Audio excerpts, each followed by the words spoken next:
Senate will come to order. Mr. Schaffler, please call the roll.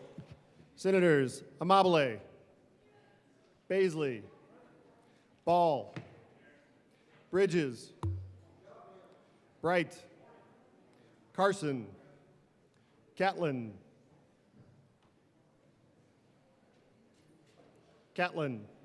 Excused. Cutter,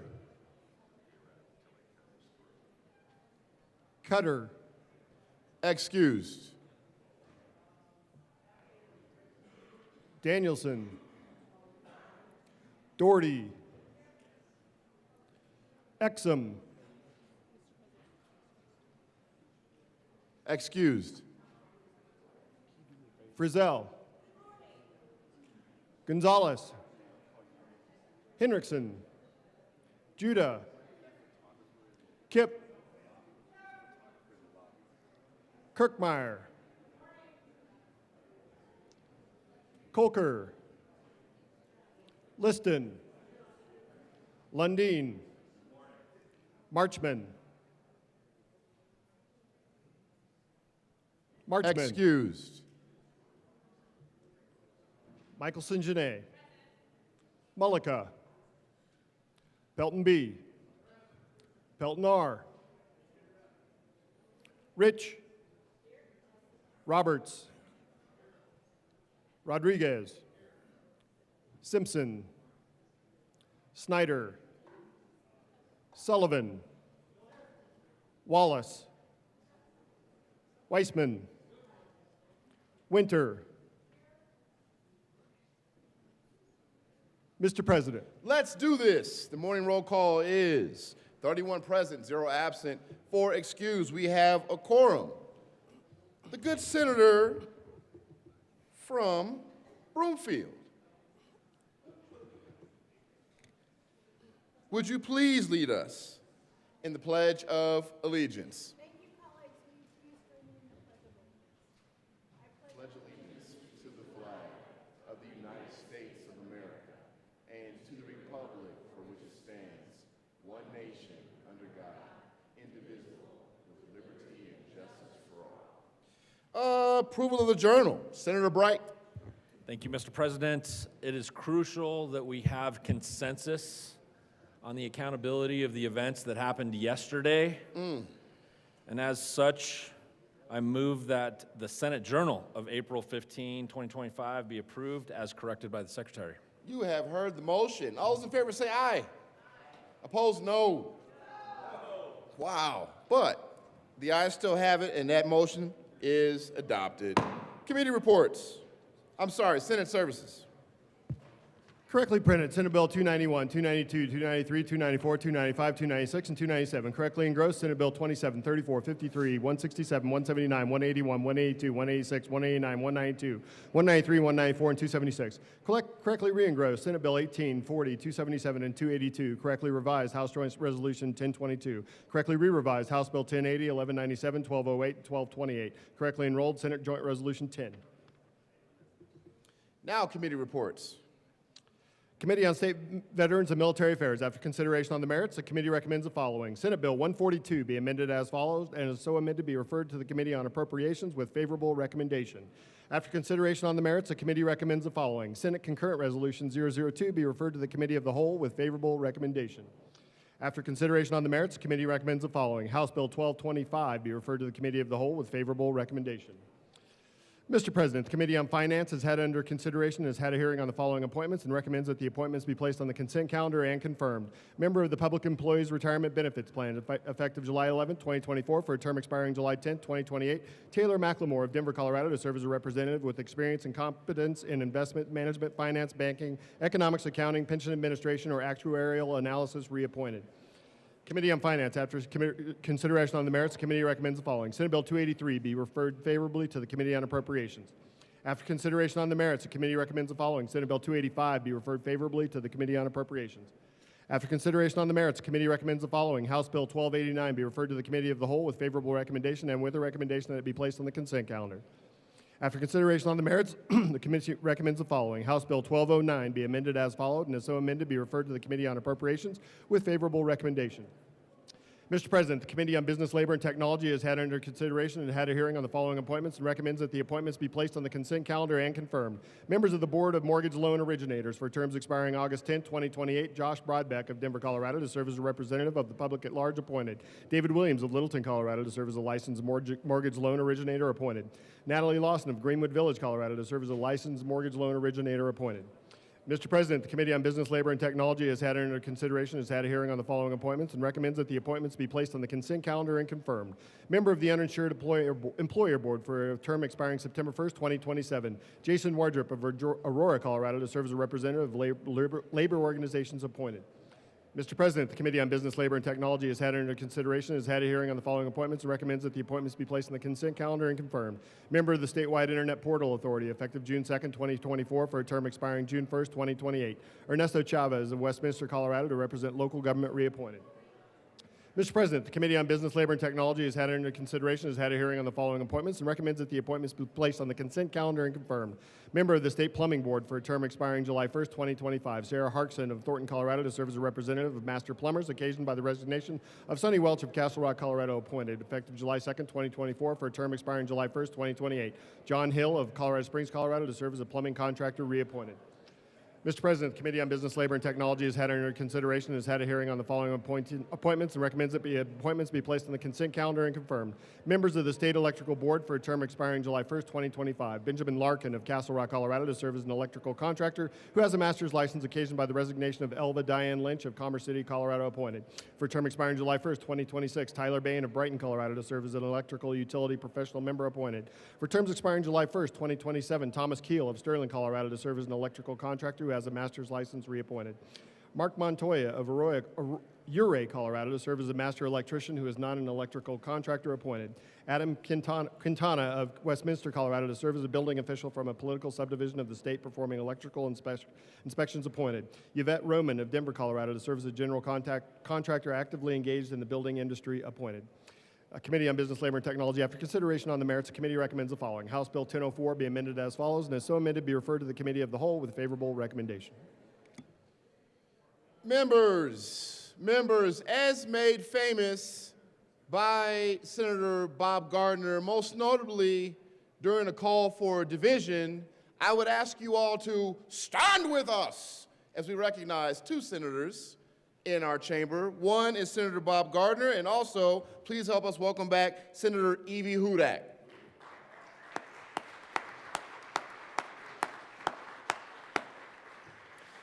Majority Leader Rodriguez.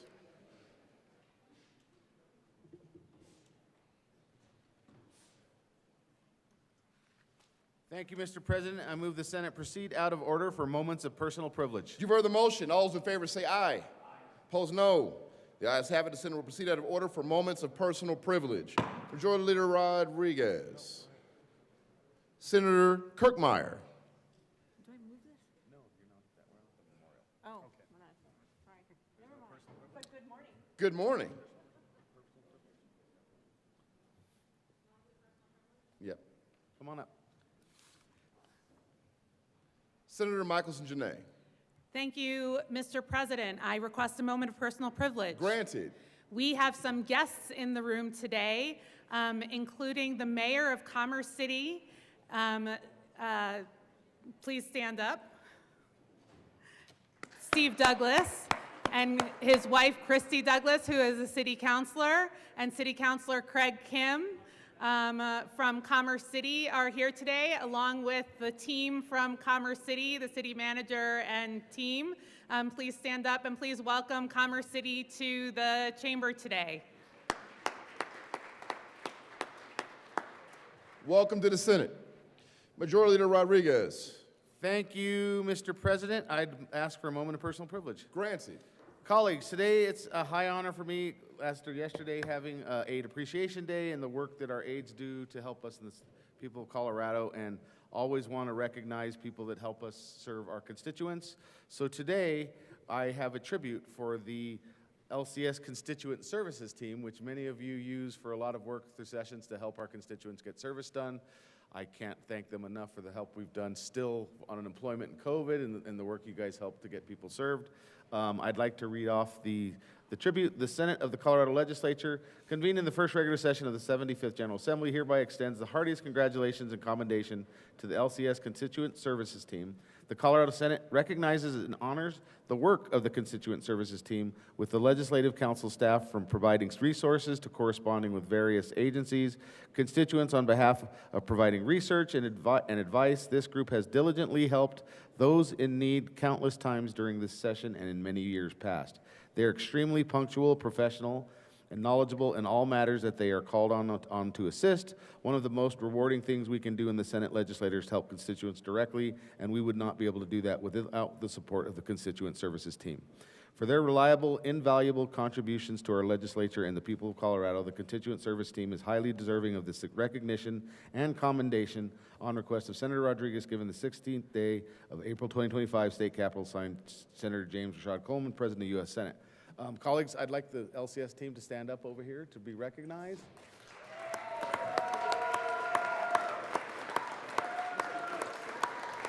I don't think any of us could thank you enough, the work that you guys do for us in our services, and we get thank yous, and I know our team thanks you, and just want to make sure that all the work that makes us look good in this building and helps Coloradans is because of the work you guys do. So thank you very much. Very good. Mr. Minority Leader. Thank you very much, Mr. President. I request a moment of personal privilege. Granted. Thank you very much, Mr. President. I rise, too, on behalf of my caucus to thank the folks from the Legislative Constituent Services. Colleagues, if your experience as a legislator is anything like my experience, when a constituent thinks I'm smart, it's because these people make me look smart. When a constituent thinks I'm effective at solving a problem on their behalf, it's because this team makes me look effective. To the Constituent Services people, thank you so much for doing work that flows through us, but is fundamentally in support of the people of Colorado. On behalf of the people of Colorado, I thank you as well. Thank you, Mr. President. Mr. Majority Leader. Thank you, Mr. President. I'd like to just add, I had a little bit of data statistics for them. I just wanted to reiterate. The amount of service requests closed for them over the last 5 years: in fiscal year 20, 804 requests closed, 21, 1350, 22, 950, 23, 600, and 24, 1100. That's how many services they close when we send them stuff. So thank you, guys. Thank you all for the amazing work that you do. Let's give them another round of applause. Thank you all. Further moments of personal privilege. Senator Kipp. Thank you. I wanted to make sure that we recognize former Senator Evie Moment of personal Hudak, privilege. who has joined us on the floor this morning. If you would join me in welcoming not. her. Oh, may I have a moment of personal privilege? Granted. Thank you. Now, I would like to recognize that former Senator Evie Hudak has joined us on the floor, and would like to make sure that we welcome her. Thank you. Welcome again. Welcome again. Further moments of personal privilege. Moment of personal privilege. Mr. Minority Leader. Thank you, Mr. President. I'm request a moment of personal privilege. Granted. I'm looking a little bit confused because I cannot see the familiar face that we saw earlier today. Did he sneak off? Oh, well, apparently he is done by now. Very good. And we could be too, but Mr. Majority Leader. Thank you, Mr. President. I move we proceed out of order for consideration of memorials. The motion is to proceed out of order for consideration of memorials. All those in favor say aye. Aye. Opposed, no. The ayes have it, and that motion is adopted. We will proceed out of order. Consideration of memorials. Mr. Schaffler, please read the title of HJM 1001. House Joint Memorial 1001 by Representatives Puglisi and Richardson and Senators Kirkmeyer and Peltonar, memorializing former Representative Rodney Bockenfeld.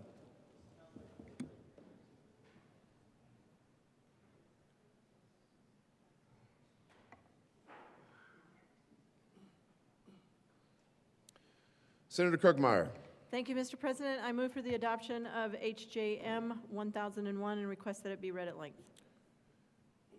Mr. Schaffler, please read HJM 1001 at length.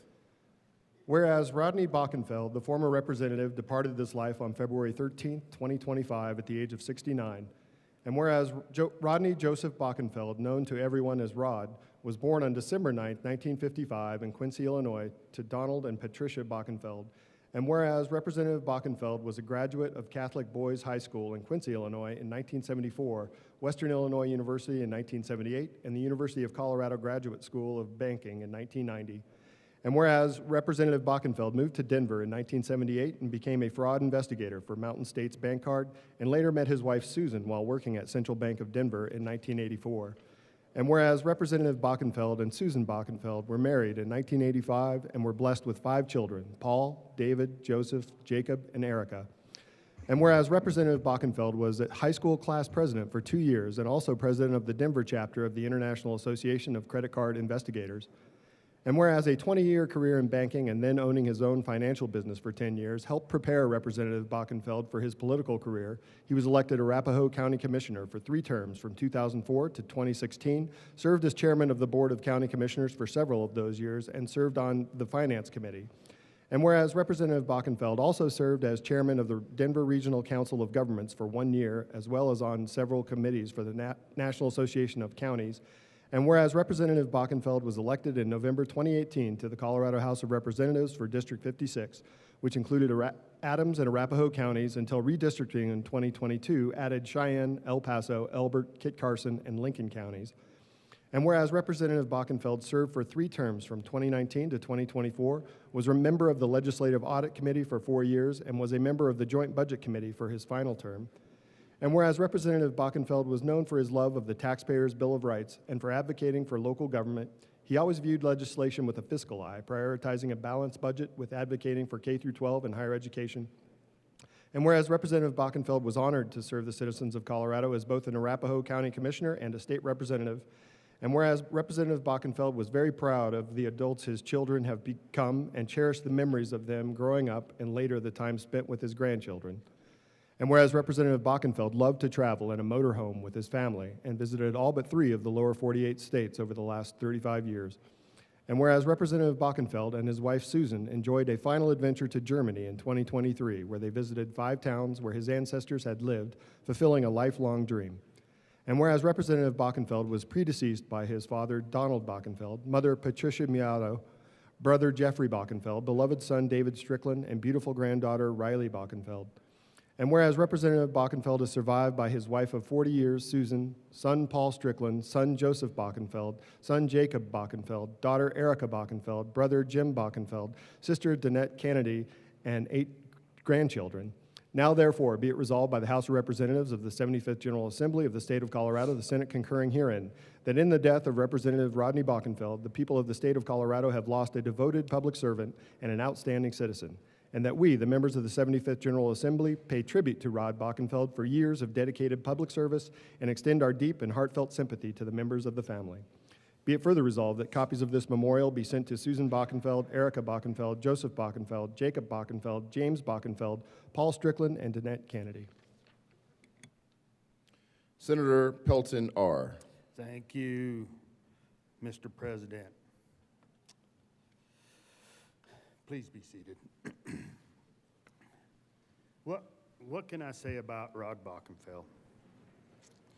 There's a lot and a lot more than what I've got written down here, but I first came to know him roughly 13 years ago when I was first elected as county commissioner. He was already a county commissioner. We got to know each other at CCI. We were both elected into the House of Representatives at the same time, went through orientation together. And then in the 3rd year over there, my 2nd term, I was elected the minority whip. And Rod and I sat up at the very top, 2 desks up there. We got to know each other real well. He had kind of a witty sense of humor. But one story I remember up there, on April 13th, they started singing Happy Birthday, Rod.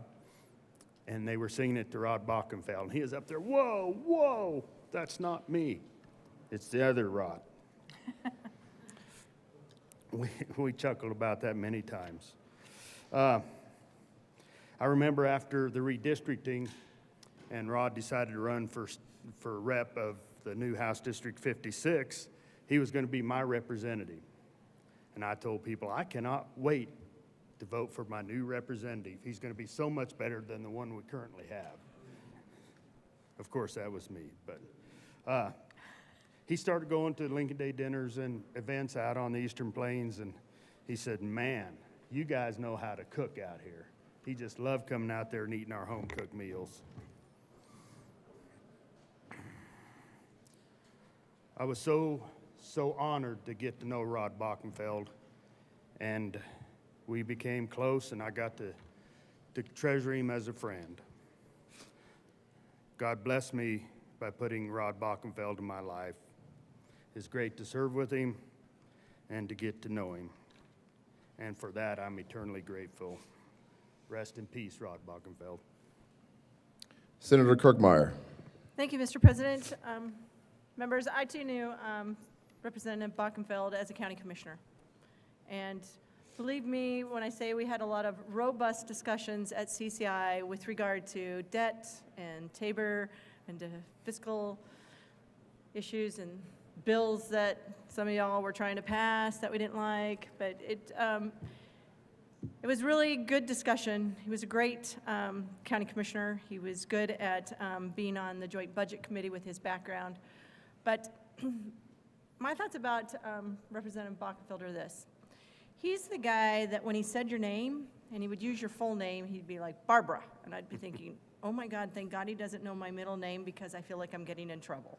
And he would do that to us even, he'd call me early in the morning when we were at the Joint Budget Committee together and served there, both of us serving our first year together there on the Joint Budget Committee along with others.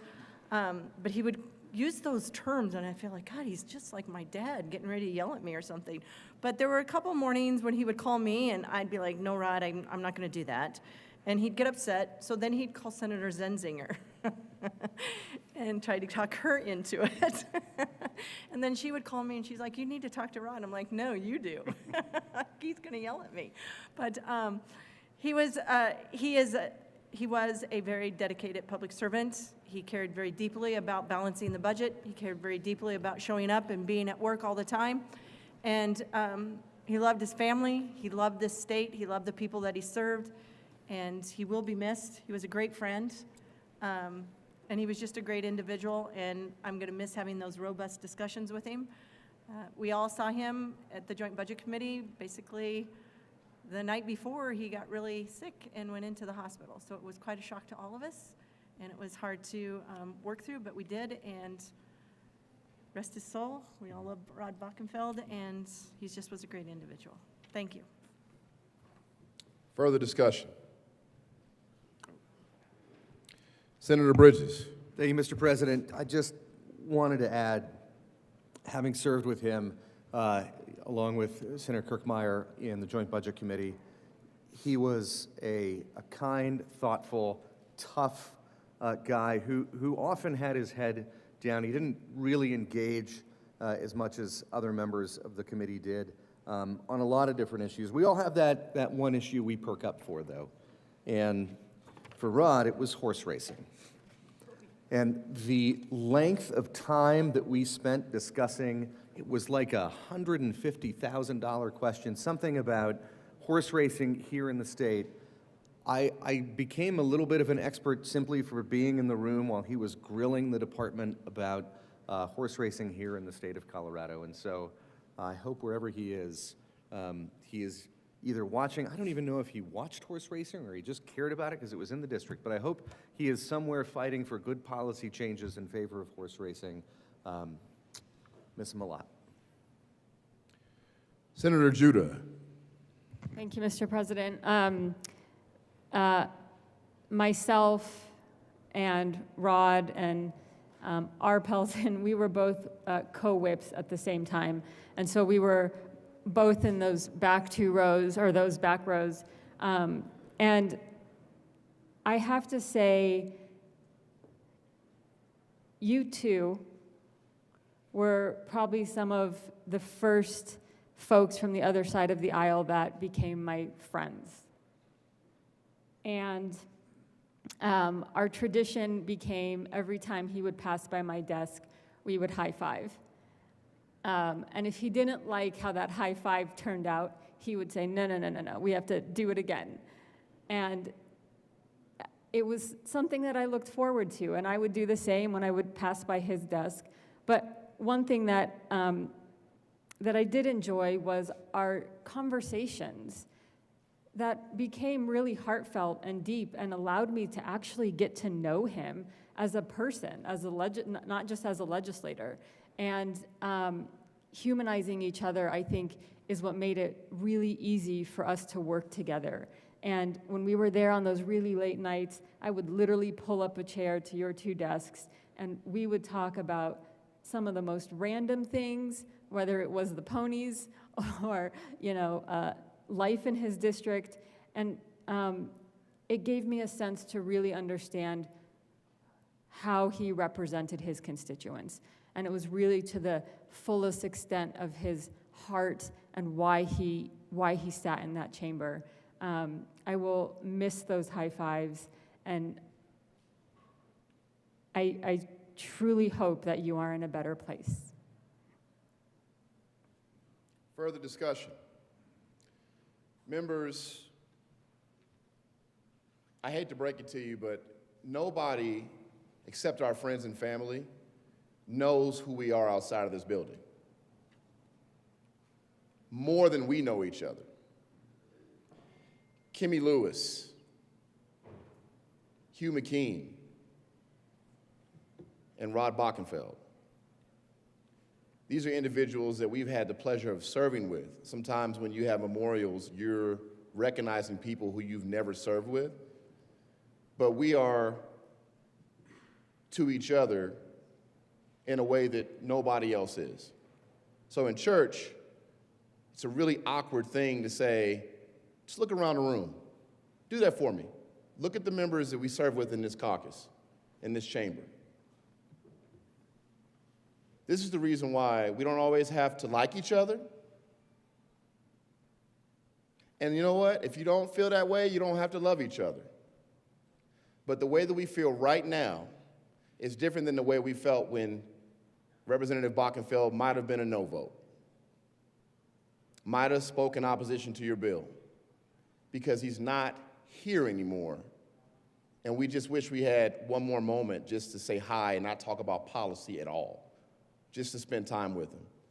So as we are going through these last couple of weeks, we can debate, but let's just remember, at the end of the day, we're colleagues, we're part of a small group, and there will be a new group after us, like there was a group before us, and only we will have known each other.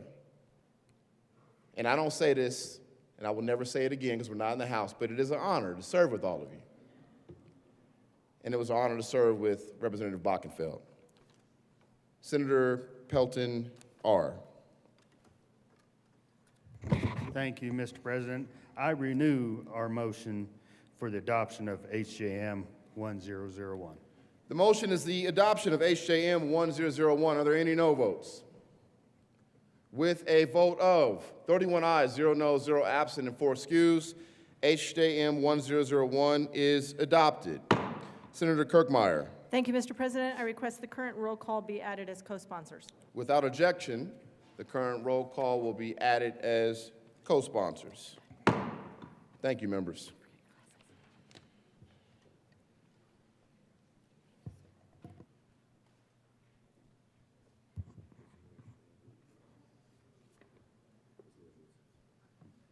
Majority Leader Rodriguez. Thank you, Mr. President. I move we proceed out of order, consideration of resolutions. The motion to proceed out of order for consideration of resolutions. All those in favor say aye. Aye. Opposed, no. The ayes have it, and we will proceed out of order for consideration of resolutions. Mr. Schaffler, please read the title of SJR 021. Senate Joint Resolution 021 by Senators Kipp and Bridges and Representatives Hamrick and Byrd concerning a commitment to pursuing full and fair funding of public schools. Senator Kipp. Thank you, Mr. President. I move Senate Joint Resolution 021. And would you like it to be read at length? Yes, I would request that it be read at length. Very good. Mr. Schaffler, please read SJR 021 at length. Whereas public education is the bedrock of our democracy, fundamental to individual opportunity, the underpinning of thriving communities, and the key to Colorado's economic prosperity and future. And whereas wise and adequate investment in Colorado's schools is essential to maintaining and improving the competitiveness of Colorado and its students. And whereas the funds invested in Colorado's public schools have a return on investment that has long been recognized among the nation's highest. And whereas increasing rates of high school graduation, industry certifications, and associate's degrees demonstrate the effectiveness of Colorado's investment in public schools, and whereas research demonstrates that increased funding for schools results in long-term gains in graduation rates and lifetime wages, prevents crime, and lowers incarceration costs. And whereas educators and support staff in every school district and school across Colorado make invaluable contributions to their school districts and communities by dedicating their time, talents, and out-of-pocket funds to their students, despite Colorado having the largest teacher pay penalty in the nation. And whereas a study published in March 2022 in Sage Open found that when public school teachers are paid more, students perform better, leading to improved academic outcomes. And whereas Colorado is currently funding schools at a level that approximates the state's 1989 per pupil spending adjusted for inflation, which does not account for the cost increases experienced by school districts for healthcare, energy use, and para-contributions, or for the additional demands on schools that have arisen in the past 3 decades for such developments as standards-based education, rapid advances in technology, and career technical education, and behavioral health challenges related to COVID, trauma, and social media. And whereas in 2023, the General Assembly took concrete steps to investigate and address the need for additional school funding resources in light of changes made by the passage of Senate Bill 23-287, the School Finance Act, which created a school finance task force to make recommendations for beneficial changes to the school finance formula, and commissioned 2 adequacy studies to assess what resources and additional funding would be necessary to ensure that all Colorado students can reach the standards and requirements set by the state of Colorado. And whereas the General Assembly passed a supplemental appropriations bill in 2024 dedicating $3 million to the adequacy studies to ensure that they are conducted to the highest standards of rigor, research, and data analysis, of which Colorado spent $2 million. And whereas in 2024, the School Finance Task Force issued a report to the General Assembly with recommendations for the legislature to make changes to the school finance formula to improve the equity and adequacy of school funding, some of which were incorporated in House Bill 24-1448, and suggested that the legislature should annually revisit and update the base and need weights, and that updates should reflect the results of the adequacy studies when they have been published. And whereas in January 2025, the legislature received the reports and recommendations of the 2 commission studies, Equity and Adequacy of Colorado School Funding, a cost modeling approach by the American Institute for Research, AIR, and Colorado Input-Based Financial Adequacy Study report by Augenblick, Palick and Associates, APA. And whereas both studies found that Colorado's teachers' salaries are too low and the tax system that supports schools is inequitable and inadequate. Whereas the AIR study recommends that the Colorado legislature commit to set funding levels commensurate with Colorado's education goals, increase funding weights for at-risk students so more resources are based on student need, raise teacher pay and hire more teachers, reduce inequity in local taxes, and adjust salaries to account for regional differences in cost of living. And whereas the APA study recommends that the state provide a funding base of $12,346 per student, that small districts should continue to receive extra funding, and that the state should provide funding to equalize mill levy override funding across districts. And whereas according to the study by APA, adequate funding would be $3.5 billion higher than the current level and $3.1 billion higher than the House Bill 24-1448 formula would be when fully implemented. And whereas we're Colorado funding for our schools fully and fairly as defined by the adequacy studies, every student would have the individual attention they need from teachers, counselors, health professionals, tutors, and support staff to succeed and thrive. Every teacher would have a reasonable workload, professional development, and coaching, and a salary that would allow them to live where they work. And every community would enjoy the benefit of vibrant public schools, a high-quality workforce, and an engaged citizenry. And whereas the sustainability and adequacy of public school funding in Colorado is currently threatened by Colorado's fiscal constraints, the depletion of the state education fund, and the potential of federal funding cuts to education, Medicaid, school nutrition, human services, and other critical programs. And whereas the General Assembly has both the opportunity and the responsibility to turn the adequacy study data into a multi-year structured plan, Colorado's blueprint for student success, to create a Colorado where every child has access to great teachers, individual attention, support services, appropriate technology, and a broad, high-quality education so they can thrive. And whereas failing to make progress toward the implementation of the adequacy study recommendations would result in a waste of the funds used to commission these high-quality studies, as well as break trust with the students who rely on adults to solve difficult problems that will fundamentally impact their lives. Now therefore, be it resolved by the Senate of the 75th General Assembly of the State of Colorado, the House of Representatives concurring herein, that we, the members of the General Assembly, 1, reaffirm the critical importance of public education and the fair and full funding thereof, and 2, declare that it is the intent of the Colorado Senate to honor the $2 million investment in the adequacy studies made by the taxpayers of Colorado by taking concrete steps to gain an understanding of the findings and recommendations of the studies, choose which studies, methodology, and recommendations to follow, and develop a multi-year implementation plan that including revenue triggers to phase in the recommendations. Be it further resolved that copies of this joint resolution be sent to Governor Jared Polis, Senate President James Coleman, Senate Majority Leader Robert Rodriguez, Senate Minority Leader Paul Lundeen, House Speaker Julian McCluskey, House Majority Leader Monica Duran, and House Minority Leader Rose Puglisi. Senator Kipp. Thank you, colleagues, for hearing our resolution today. First, I would like to start by welcoming our public education advocates. If you would stand and be recognized.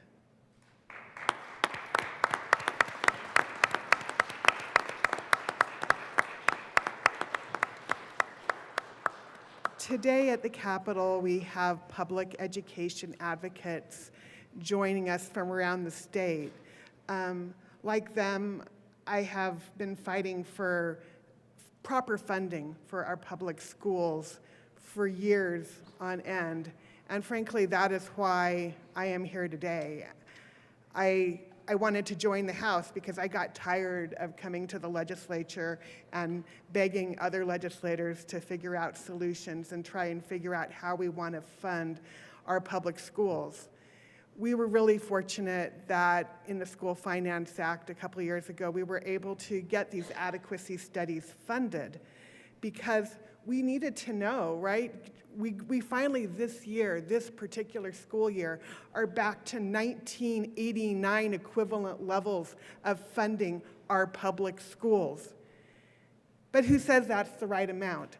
That's what these adequacy studies were set to determine. And when they did them, and we requested more than one because we wanted to make sure there were a diversity of perspectives that were included in these results, they found that we're $3.5 to $4 billion a year behind providing every child, every student in Colorado that free and uniform public education that is guaranteed in our Colorado Constitution. So I hope you will join me today in supporting this resolution. I think it's incredibly important that we show to Colorado that we value public education and really want to ensure that all of our students receive the public education that they deserve. So thank you for hearing this resolution today. Senator Bridges. Thank you, Mr. President. Every kid deserves the chance to succeed, no matter where they come from or what they look like.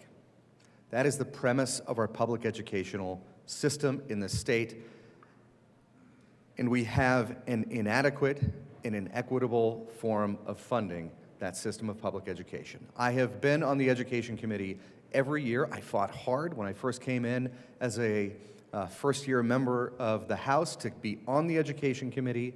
I was on it every year until I went to the Budget Committee, and then they take away all your other committees. Chaired it in the Senate for a year, and the reason that I have fought so hard to be involved in public education, to be on that committee, is because I believe it is the most important thing that we do as a state. It is in the Constitution that we have an obligation to provide a thorough and uniform system of public education in this state.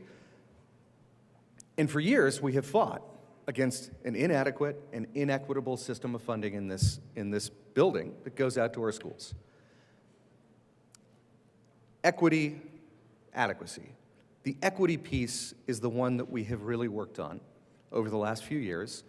I think coming to fruition in the new formula that says we know that it costs different amounts to educate different kinds of kids. And the new formula looks at what do these kids look like? What are the challenges they face? And how do we ensure the funding is going to them in a way that gives folks the resources they need to educate these kids? We haven't had an adequacy piece. We've had this horizon that we've been moving towards. We know that we need to increase funding. We know that the Amendment 23 requirements are a waypoint along that journey, but it's been this horizon. And you all know a horizon No matter how far you walk, you are still the same distance away from that horizon. We knew that there was a number out there, but we didn't know what it was. And now, thanks to this study, thanks to both of these studies, we know where it is we're going. And it's $3.5 billion away. The good news is that we have a formula that is more equitable, and we have a study that has told us what adequacy is.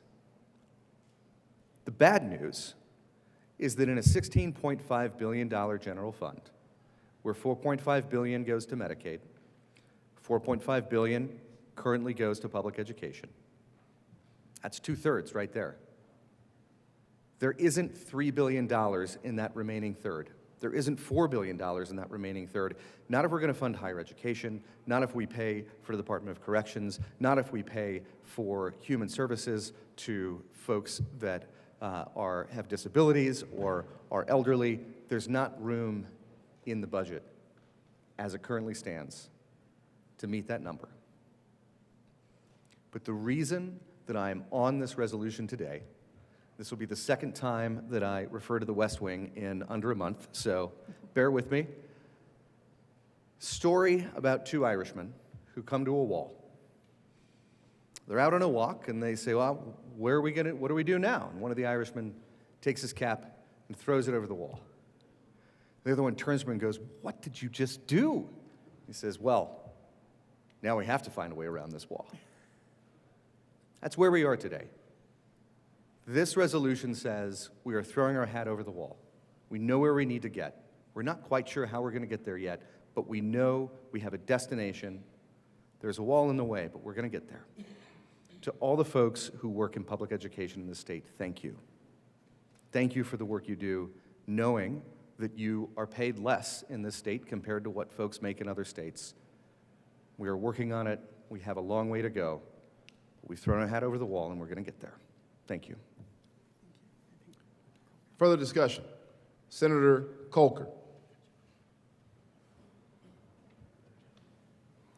Thank you, Mr. President, and I'm excited to get up here and support this resolution and thank Senators Kipp and Bridges for bringing the resolution and leading the charge to highlight the need to fund education.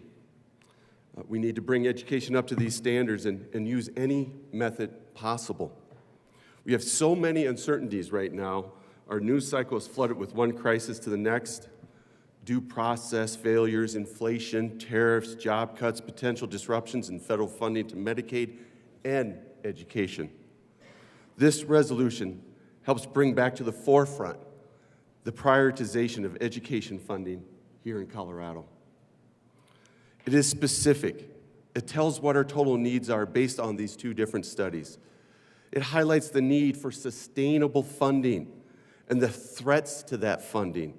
It calls for a multi-year plan and our resolve to take concrete steps implementing such a plan.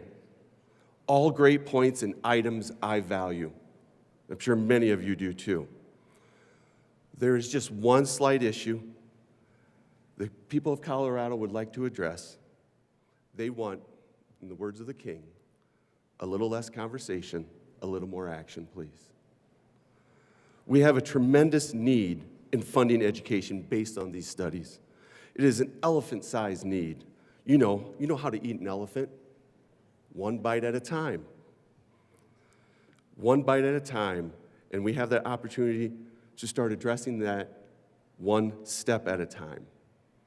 Many of us here have been working to do just that, to prioritize education funding like we prioritize highway funding or open space funding. Dedicated sources of funding that are out there. We have multiple dedicated funding streams, but very few are structured to support the long-term financial health of our public education system. Without a more robust and flexible funding mechanism for education, schools will continue to face hard choices, cutting staff, eliminating programs, or delaying facility maintenance. To truly meet the needs of students and educators, we need to prioritize education.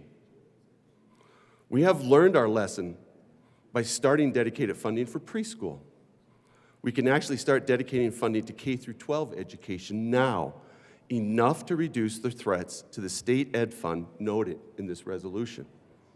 We must do everything in our power to meet the needs outlined in these studies. Why? Because we value public education and we value our kids. I'm a financial planner and I invest money for a living in my other job when I'm not here. I know the best investment we can make as a state is to invest in our kids and schools. The return on this investment is through a well-educated workforce who pays back into the system, lower crime, less poverty, and a healthier population. This also drives further economic development, thus also funding public education. It's a wonderful cycle. Let's continue to talk, but also act in every way possible. We don't have to wait. We have the chance to do this now. To the education advocates everywhere in the state, I fully support this resolution. And I ask you to keep speaking up and out for action now by this body. Thank you. Very good. Further discussion. Senator Bridges. Members, before we call on Senator Bridges, I failed to add Senator Cutter to the roll, so I'm asking Senator Bridges to make a motion to withdraw for us to make the motion for the resolution. Again, Senator Bridges. Thank you, Mr. President, and thank you for taking the blame on this one. We withdraw. I move to withdraw. Do I just withdraw or do I move? What's the motion? Move to withdraw. I move to withdraw the current motion. All those in favor say aye. Aye. Opposed, no. The ayes have it, and SJR 021 motion is withdrawn. Mr. Schaffler, please add Senator Cutter to the roll. And now, who would like to make the motion? Senator Kipp. Thank you. I move Senate Joint Resolution 021. Seeing no further, there's further discussion. Senator Bridges. Thank you, Mr. President. I would be remiss in this if I didn't acknowledge that there have been many people in this chamber on both sides of the aisle that over my 9 years in the legislature have fought to move education funding forward. The only reason that we have paid off the BS factor, that we have eliminated the BS factor, we haven't paid it off. The only reason that we're there is because of incredible bipartisan efforts, bipartisan support. I think there are a lot of reasons why folks may not love this particular resolution, but I would be remiss if I didn't acknowledge that this has been an effort that in many ways has been led by folks on both sides of the aisle, and I just want to say thank you to the work that they have done. Very good. Seeing no further discussion. The motion is the adoption of SJR 021. Are there any no votes? Senators, Mr. Minority Leader, Rich, Baisley, Pelton R. Please add Senator Liston as a no vote. With a vote of 27 ayes, 5 noes, 0 absent, and 3 excused, SJR 021 is adopted. Co-sponsors, Senators Roberts, Doherty, Mullica, Amabile, Danielson, Winter, Cutter, Wallace, Judah, Michelson Janae, Mr. Majority Leader, Gonzalez, Colker, Bridges. You're not Bridges. You're Weissman, but you're standing at his desk. Snyder, Sullivan, Ball, Henriksen. Please add the president.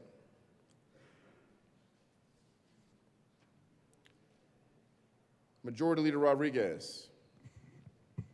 Thank you, Mr. President. I move to lay over special orders, second reading of bills until Thursday, April the 17th. The motion is to lay over special order second reading of bills calendar to Thursday, April 17th. All those in favor say aye. Aye. Opposed, no. The ayes have it. Special order second reading of bills calendar will lay over until Thursday, April 17th, 2025. Majority Leader Rodriguez. Thank you, Mr. President. I move to lay over third reading of bills final passage till later in the day. The motion is to lay over third reading of bills final passage later today. All those in favor say aye. Opposed, no. The ayes have it. We will lay over third reading of bills final passage to later today.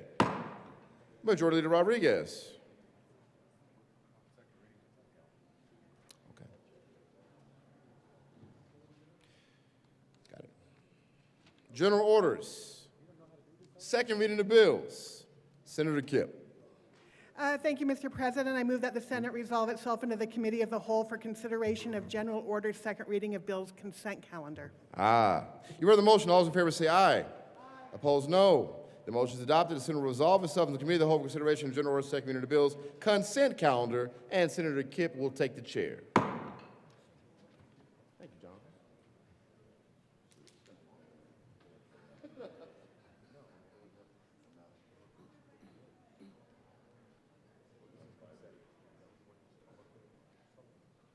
Y'all ready?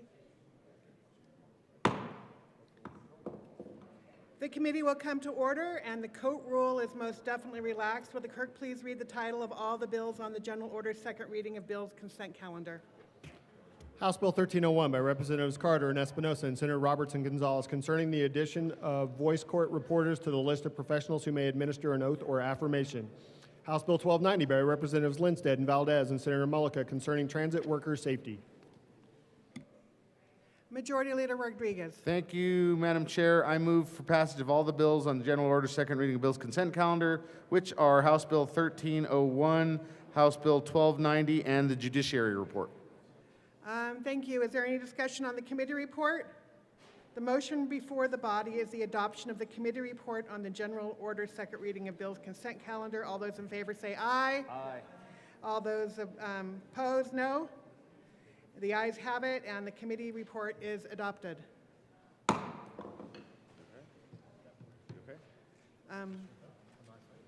Is there any discussion of on any of the bills on the consent calendar? Well, I think we did that, sorry. Okay, Mr. Majority Leader. Talk about how it's the most addictive to kids. Thank you, Madam Chair. I move the committee rise and report. What?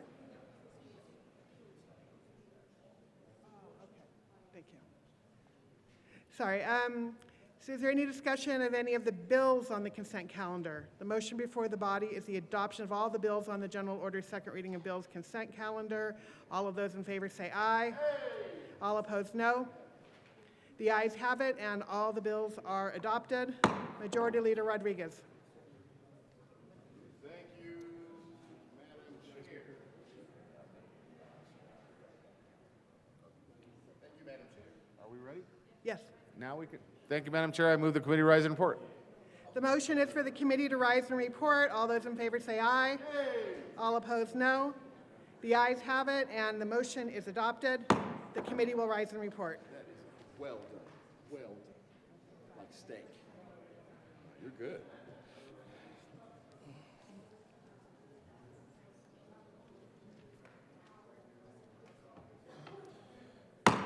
The Senate will come to order. Senator Kipp. Thank you, Mr. President. The committee has met and had a number of bills under consideration. Will the clerk please read the report? April 16, 2025. Mr. President, your committee of the whole begs leave to report has had under consideration the following attached bills, being the second reading thereof, and makes following recommendations thereon. House Bill 1301, House Bill 1290, as amended, passed on second reading and ordered revised and placed on the calendar for third reading and final passage. Senator Kipp. Thank you, Mr. President. I move the report. The motion is the adoption of the committee of the whole report. Are there any no votes?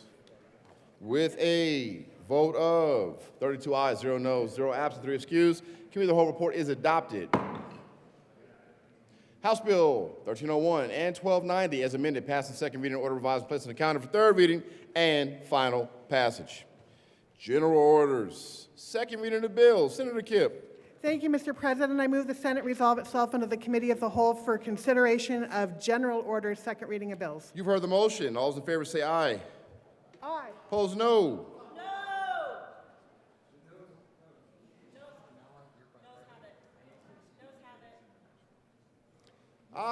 The noes have it, and we will not go to general order, second reading of bills. And now we need a script to allow the JBC to move on their own and be excused. Majority Leader Rodriguez. Time is a priority. Thank you, Mr. President. Pursuant to Senate Rule 21C, I move that the Senate grant leave to the Joint Budget Committee to meet while the Senate is in session. Very good. You've heard the motion. All those in favor say aye. Aye. All those opposed, no. The ayes have it, and the motion is adopted. You are excused, but not excused. That's the motion. Now, general orders. Second reading of the bills.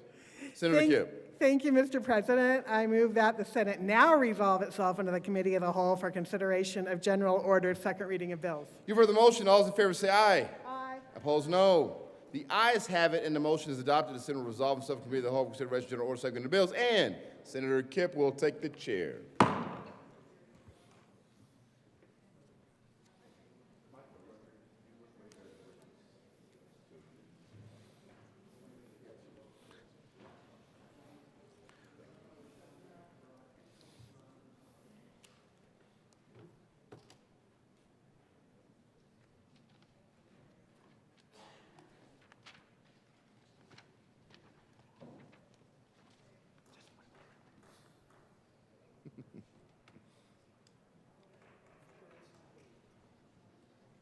Okay, we're ready?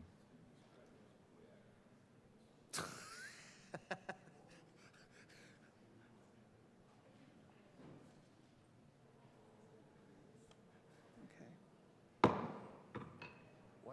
The committee will come to order, and the court rule is relaxed for everyone.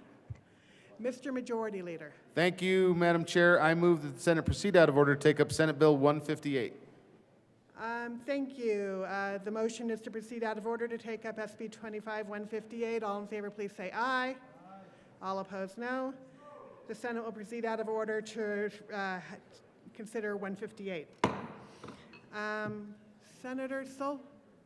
Oh, Mr. Schaffler, will you please read the title of 158? Senate Bill 158 by Senator Sullivan and Gonzalez and Representative Froelich and Brown concerning creating policies Senator for state. Sullivan. Oh, I'm sorry. Thank you, Madam Chair. I move. Senate My Bill bad. 158 by Senator Sullivan and Gonzalez concerning, and Representative Froelich and Brown concerning creating policies for state agencies and the treatment of certain items related to weapons and in connection therewith creating state procurement practices for firearms, ammunition, and firearms accessories and requiring law enforcement agency policies regarding the disposal and destruction of firearms. Sorry about that. Now, Senator Sullivan. Thank you, Madam Chair. I move Senate Bill 158 and the State and Veterans Affairs Committee report. Thank you. To the committee report, Senator Sullivan. Thank you, Madam Chair. In the committee report, we had talked with public safety and local law enforcement, and we did a strike below. This was initially a two-parted bill in which we would also be looking at the destruction of firearms that were deemed no longer useful by law enforcement or were being returned in because of the problems we are having in the state with expenses, and don't have enough money for everything. We set that aside. We will bring that back probably next year. We can continue to have some more conversations about that. But with that, we went through the State Affairs Committee and asked for an aye vote. Thank you. Further discussion on the State Affairs Committee report? Seeing none, the question before us is the adoption of the State Affairs Committee report. All in favor, please say aye. Aye. All opposed, no. The committee report is adopted. To the bill, Senator Sullivan. So thank you, Madam Chair and members. This is we have some amendments that we will bring up through this with some further conversation. But I wanted to kind of start with the premise that we all are familiar with. The United States is awash in firearms. We have 5% of the world's population, and we own over 48% of the firearms.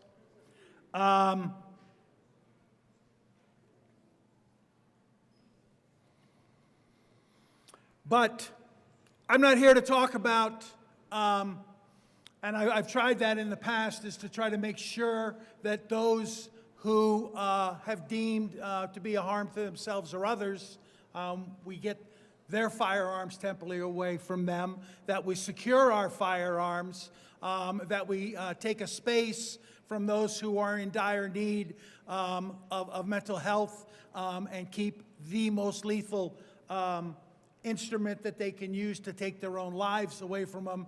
That's not what we're here to talk about today. What we're here to talk about today is the #1 purchaser of these firearms in the United States. And that's all of us. That's the United States government. That's our taxpayers. We spend more money on firearms than anybody else.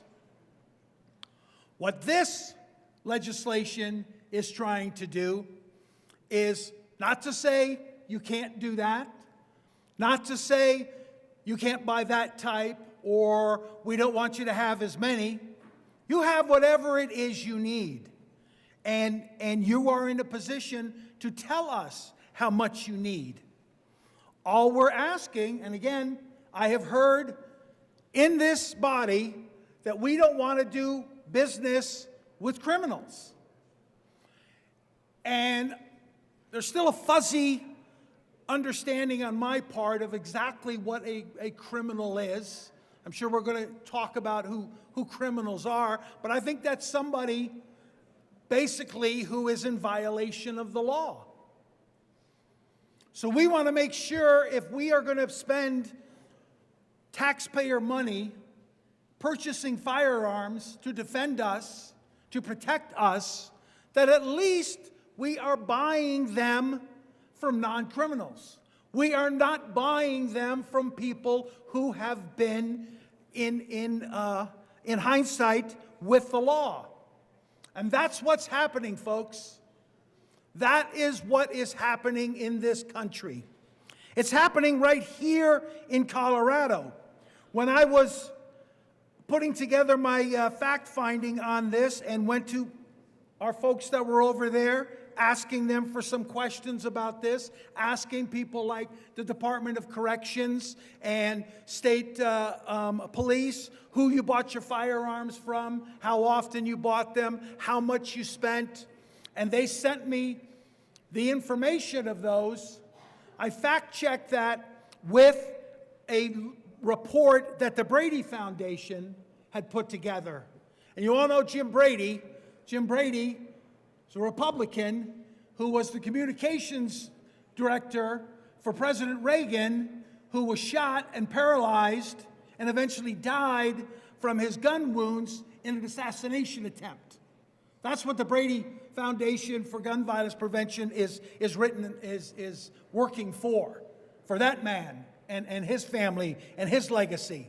It's their report that they put out and noted all of the places, the FFLs, across the country that have been in violation of ATF, state and local laws pertaining to the sale and purchase of firearms.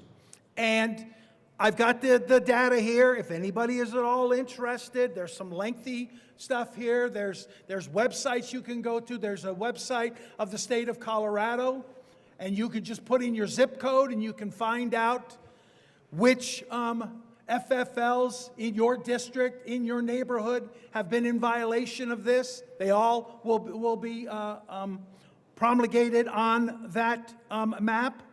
And What we're trying to do here is to make sure that if Colorado taxpayers are going to buy firearms, which they need to protect us and to defend us, that they're buying them from somebody who has been right with the law.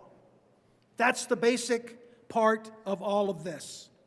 We can have, I understand we're going to have some more conversation about that. Therein is your basic premise of this, to ensure that taxpayer dollars aren't being spent on irresponsible businesses. And that would also then help us to get those businesses who want those big paydays. I mean, we've got one instance here where state of Colorado has spent over $3.1 million at a dealer who has multiple locations between 2015 and 2024. You want a piece of that $3.1 million, be law-abiding, and we'll be happy to write checks to you. You're outside of the law, we're going to find somebody else. We want to get with the FFLs that have been right. That's the basic premise. I've got some amendments that we'll move. Yeah. Do you want? No, you can. No, yeah, you can move the amendments. Senator Gonzalez.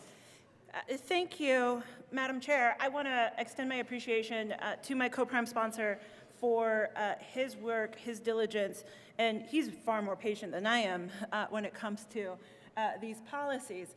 I want to say that we've had multiple iterative conversations alongside the Department of Safety between committee, appropriations, and now here on the, as we are here on the floor debating this bill. And the amendments that we now will be running allow the department to ensure that both dealers and manufacturers are compliant with state and federal licensing and permitting laws when the state is procuring firearms without unnecessarily limiting or hampering their ability to seek the most competitive bids, right? So certainly when the good senator from Centennial is speaking about the vendor who had $3.1 million in procurement bids, and yet also concurrently several violations with the ATF, that's not okay. That's what we're actually talking about. Go sell your firearms, just follow the law, particularly when you're selling to state agencies or to ensure that that you are using our taxpayer dollars well. With that, Madam Chair. 4 and 5. There is an amendment at the desk.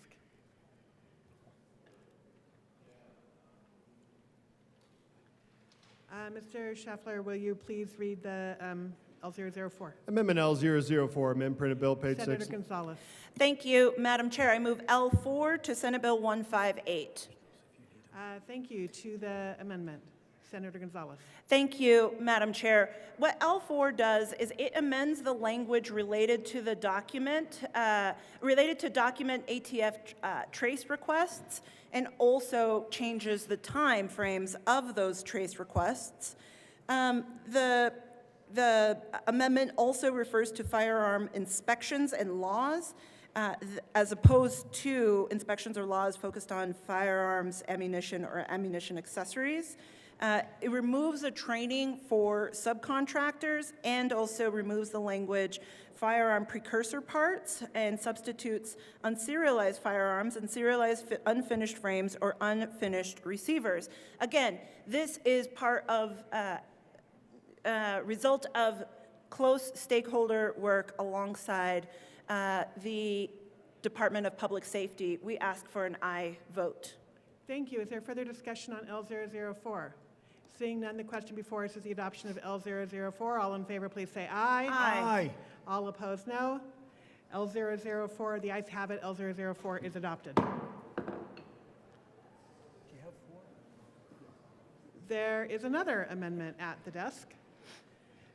Mr. Schaffler, will you please read the title of L005? Amendment L005, amend printed bill page 3, strike line 17 and 18, and Senator substitute. Gonzalez. Thank you, Madam Chair. I move L5 to Senate Bill 158. That is a proper motion. Please tell us about your amendment, Senator Thank Gonzalez. you, Madam Chair.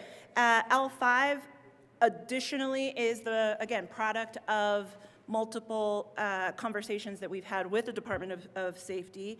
Again, this is updating language, removing references to ammunition bidders and ammunition contractors, shifting the language to ensure that if a contractor or bidder is a federally licensed firearm dealer, the contractor bidder shall provide to the governmental body any materials that are not confidential.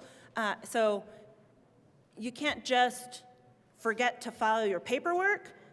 You have to file the information that is being requested of you as long as it's not confidential. And so with that, Madam Chair, I ask for an aye vote.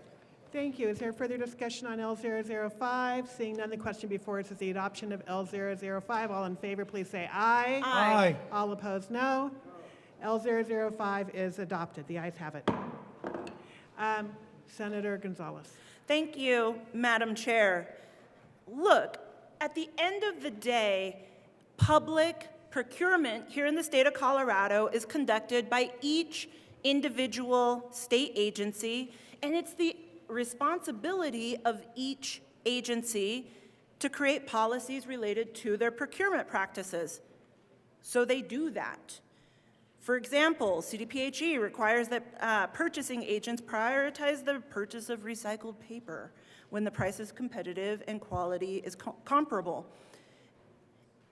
Why not apply those same principles to our firearms? And there is currently no system in place to ensure that firearms and ammunition are purchased from responsible vendors. Why would we not do this? In the absence of a vetting system, as my co-prime sponsor mentioned, we have, in fact, purchased firearms from at least one vendor that has been cited on multiple occasions by the ATF. How is that making us safer? It is why we move forward on this bill. It is why we ask for your aye vote. We've had the stakeholder conversations, and the Department of Public Safety, upon adoption of L4 and 5, is now neutral on the bill. The departmental difference that was initially referenced in the initial fiscal note has completely been addressed and struck. And this is thoughtful and reasonable public policy. I look forward to the debate we're about to have. Thank you. Further discussion on SB 158. Senator Liston. Thank you, Madam Chair. Well, I'd just like to ask a question of maybe the good senator from Centennial, because I did not hear the bill.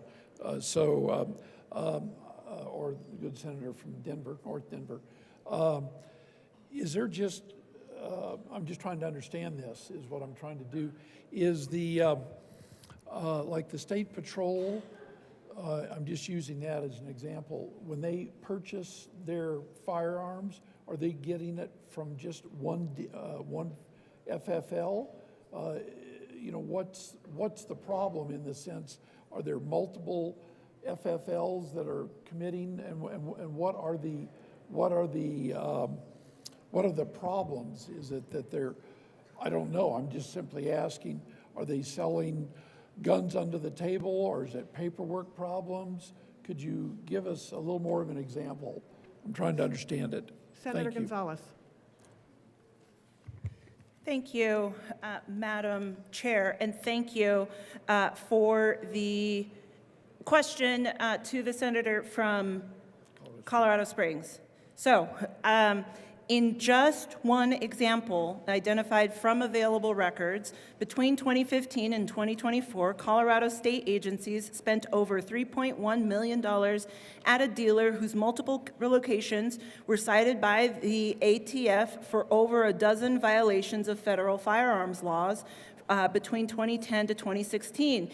Violations including a high rate of crime guns traced to the dealer, missing firearms, improper transfers to prohibited individuals, and lost or missing paperwork. So my question, I think what I hear in your question is, has this happened? The answer is yes. Currently, there are certainly rules for state agencies across government to ensure that they are engaging in responsible procurement practices. And why would we as a state want to ensure that, why wouldn't we as a state want to ensure that we are spending our tax dollars at responsible, law-abiding FFLs? That's the policy question that Senate Bill 158 seeks to address. The bill creates a tool for the state to ensure it is using taxpayer dollars to purchase from responsible firearms vendors.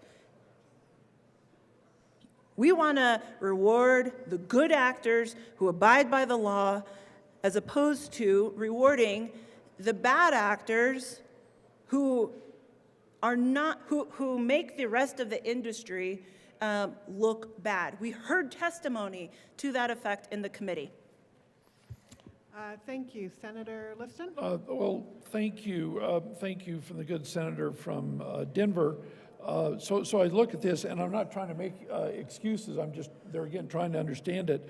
So over a 9-year period, the agency spent $3.1 million, it says, at a dealer who has multiple locations. Is it okay, or maybe you can whisper it to me?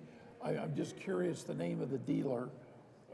I don't know. I really don't know who the FFLs are. Is it somebody who's well-known? Is that possible, or is Senator Gonzalez. is it wrong to name the dealer? Do you know? Thank you, Madam Chair. There's actually a database that you can search to determine the FFLs who have violations here in the state of Colorado that are bad actors. So my co-prime sponsor is actively looking up this information right now as we speak. The question is this: sure, we can go and name and shame the bad actors, but as a public policy matter, and my co-prime sponsor is actively in the process of pulling up that list for you. But as a policy matter, would we want to reward actors who openly flout the law and fail to comport with our with the rules put forward both at the federal level and here at the state level? That's the open question as a threshold policy matter. Thank you, Madam Chair. And Senator Sullivan. Thank you, Madam Chair. Yes, and as I had said, the Brady Group has done an extensive story on over 1,500 gun dealers are linked to a large amount of gun crimes. And so this has been going on for the last 20 years. And so off of that, you can get a map of the state of Colorado, and it has 64 different places. There's a place called Ace Loans Jet Wing. It's in zip code 80916. I can click on Liberty Shooting Sports, 80808. They got a warning letter. Here's one, High Plains Sporting Goods, 80720, another warning letter. The Leadville Armory, LLC, 80461.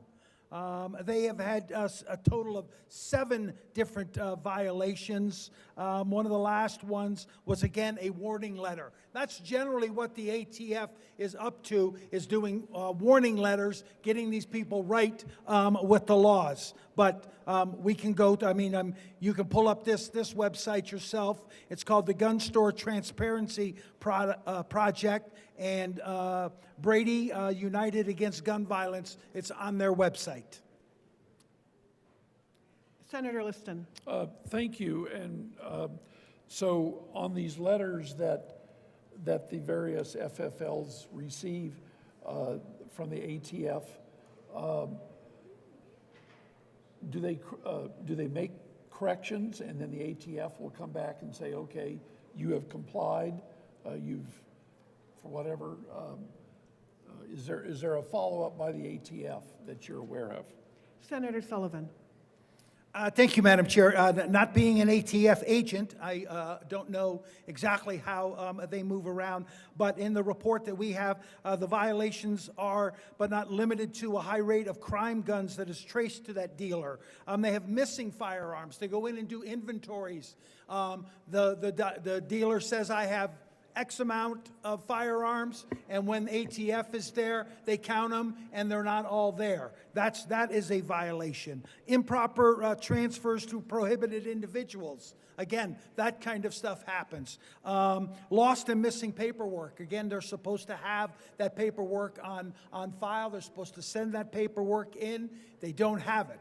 And so this gives them the opportunity to get right with that.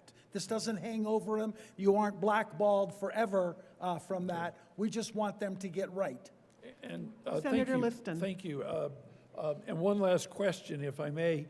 It says the Colorado state agencies. Could you give us an example, some examples of the Colorado state agencies? Senator Sullivan. Who are some of them? I'm just curious because I don't know. Senator Sullivan. Thank you, Madam Chair. Well, that would be our tax collectors now. I believe it was 2 years ago, might even have been you, that allowed them to start carrying firearms. Somebody, did that. So anybody who buys firearms, our state patrol, local law enforcement, any of the security details that are working, the governor's detail, anybody who is buying any firearms, Okay. and so those are who those people are. Okay, thank you very much. Appreciate it. Thank you. Is there further discussion on SB 25-158? Seeing none, the question before us is the adoption of SB 25-158. All in favor, please say aye. Aye. All opposed, no. The ayes have it. SB 25-158 is adopted. Mr. Majority Leader.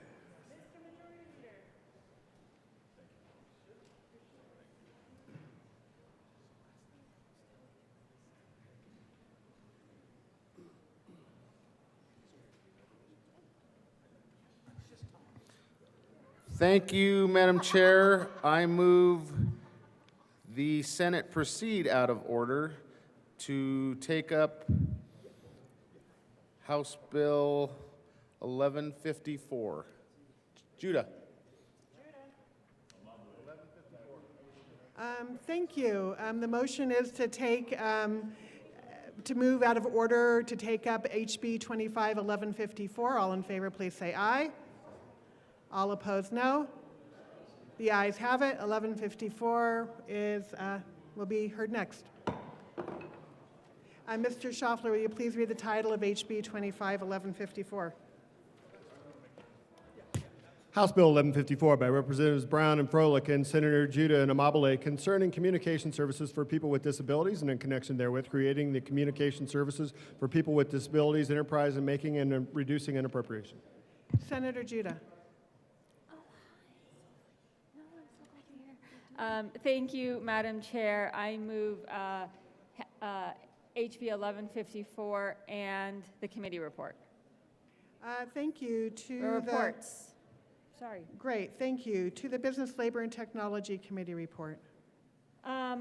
So in committee, we amended the bill to clean up some technical issues with the structure of the enterprise correctly name the cash fund that the fee is flowing to, increase clarity on the role of the Colorado Commission for the deaf, hard of hearing, and deaf-blind, and add some detail to structure of the board. We ask for a yes vote. Thank you. The question before us is the adoption of the Business, Labor, and Technology Committee report. All in favor, please say aye. All opposed, no. The ayes have it. The Business, Labor, and Technology Committee report is adopted. To the Appropriations report, Senator Amabile. Thank you, Madam Chair. So in appropriations, so a bunch of the amendments we brought reduced the appropriation, and so we went to appropriations to make sure all of that was in order. Ask for a yes vote. Thank you. Is there further discussion on the Appropriations Committee report? Seeing none, the question before us is the adoption of the Appropriations Committee report. All in favor, please say aye. All opposed, no. The ayes has it. The committee report is adopted. Okay, to the bill, Senator Judah. We have an There amendment. is an amendment at the desk. Mr. Schaffler, will you please read L010?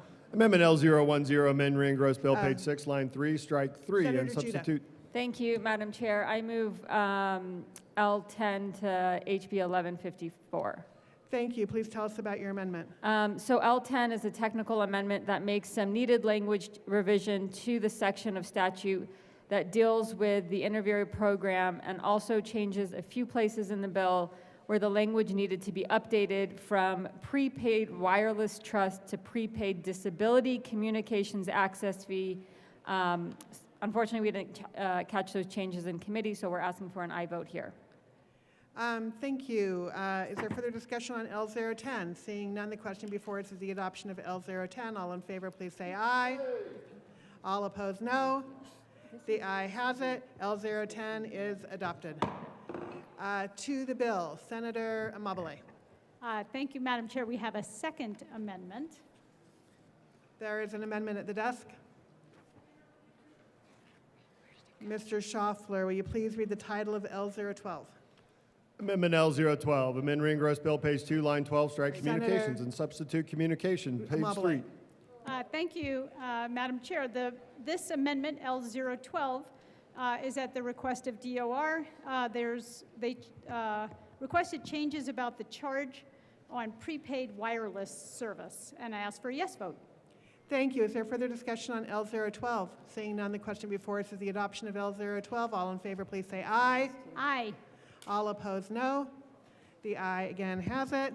L012 is adopted. To the bill, Senator Judah. Thank you, Madam Chair. Members, we are incredibly excited to present HB 1154. Colorado is home to 755,000 people who are deaf or hard of hearing, and approximately 1,200 people who are deaf and blind. HB 1154 ensures that vital services for the deaf, hard of hearing, and deaf-blind communities in Colorado can continue uninterrupted. In 1989, Colorado established the disabled telephone user fee to fund communication services for people with disabilities. Over time, both the fee and the program it supports have evolved, and today that fee structure funds the telephone relay service, which allows people who are deaf to communicate by phone, the Rural Accessible Communications Program, which provides ASL interpretation to rural communities and addresses the interpreter shortage in those areas, the SSP program offering specialized interpretation and navigation support for individuals who are both deaf and blind, and the intervener program, which supports children and youth who are both deaf and blind. So the bill ensures that the vital services can be maintained in their current levels by moving the current fee and the Commission for the Deaf, Hard of Hearing, Deaf and Blind into an enterprise in the Department of Human Services. Thank you. Senator Amabile. Thank you, Madam Chair. So I just want to thank my co-prime sponsor for asking me to be on this bill with her. An enormous amount of work has gotten done to make this a viable way of providing these services and to make sure that these services continue on. And it is incredibly important that we support our disabled community, no matter what the disability and no matter how, what the services are, that they need to have a full life here in Colorado. And that's really the aim of this bill. But as the parent of a disabled person, I understand firsthand how hard it is when the person who you care about, or for them, if they can't fully participate in our society. And I ask for a yes vote. Thank you. Is there further discussion on 1154? Seeing none, the question before us is the adoption of HB 251154. All in favor, please say aye. Aye. All opposed, no. The ayes have it. HB 1154 is adopted. Mr. Majority Leader. Thank you, Madam Chair. I move we proceed out of order to take up House Bill 1219. Okay, thank you. The motion is to proceed out of order to take up Bill 1219. All in favor, please say aye. All opposed, no. The aye has it. 1219 is, we will proceed out of order to hear 1219. Senator Mullica.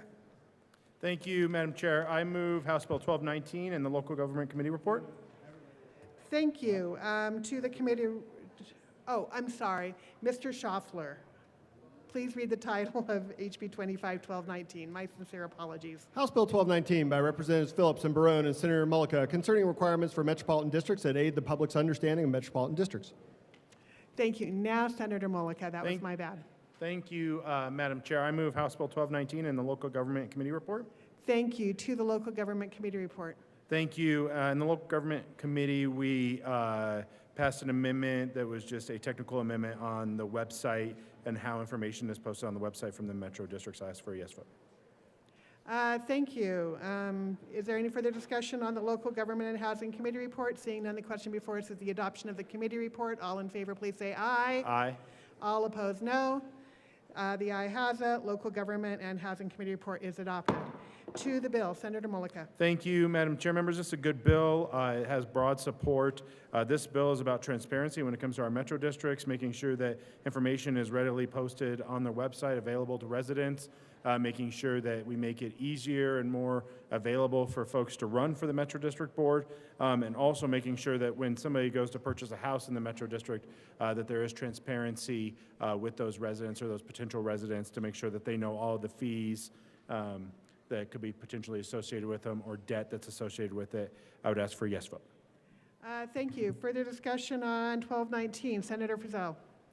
Thank you, Madam Chair.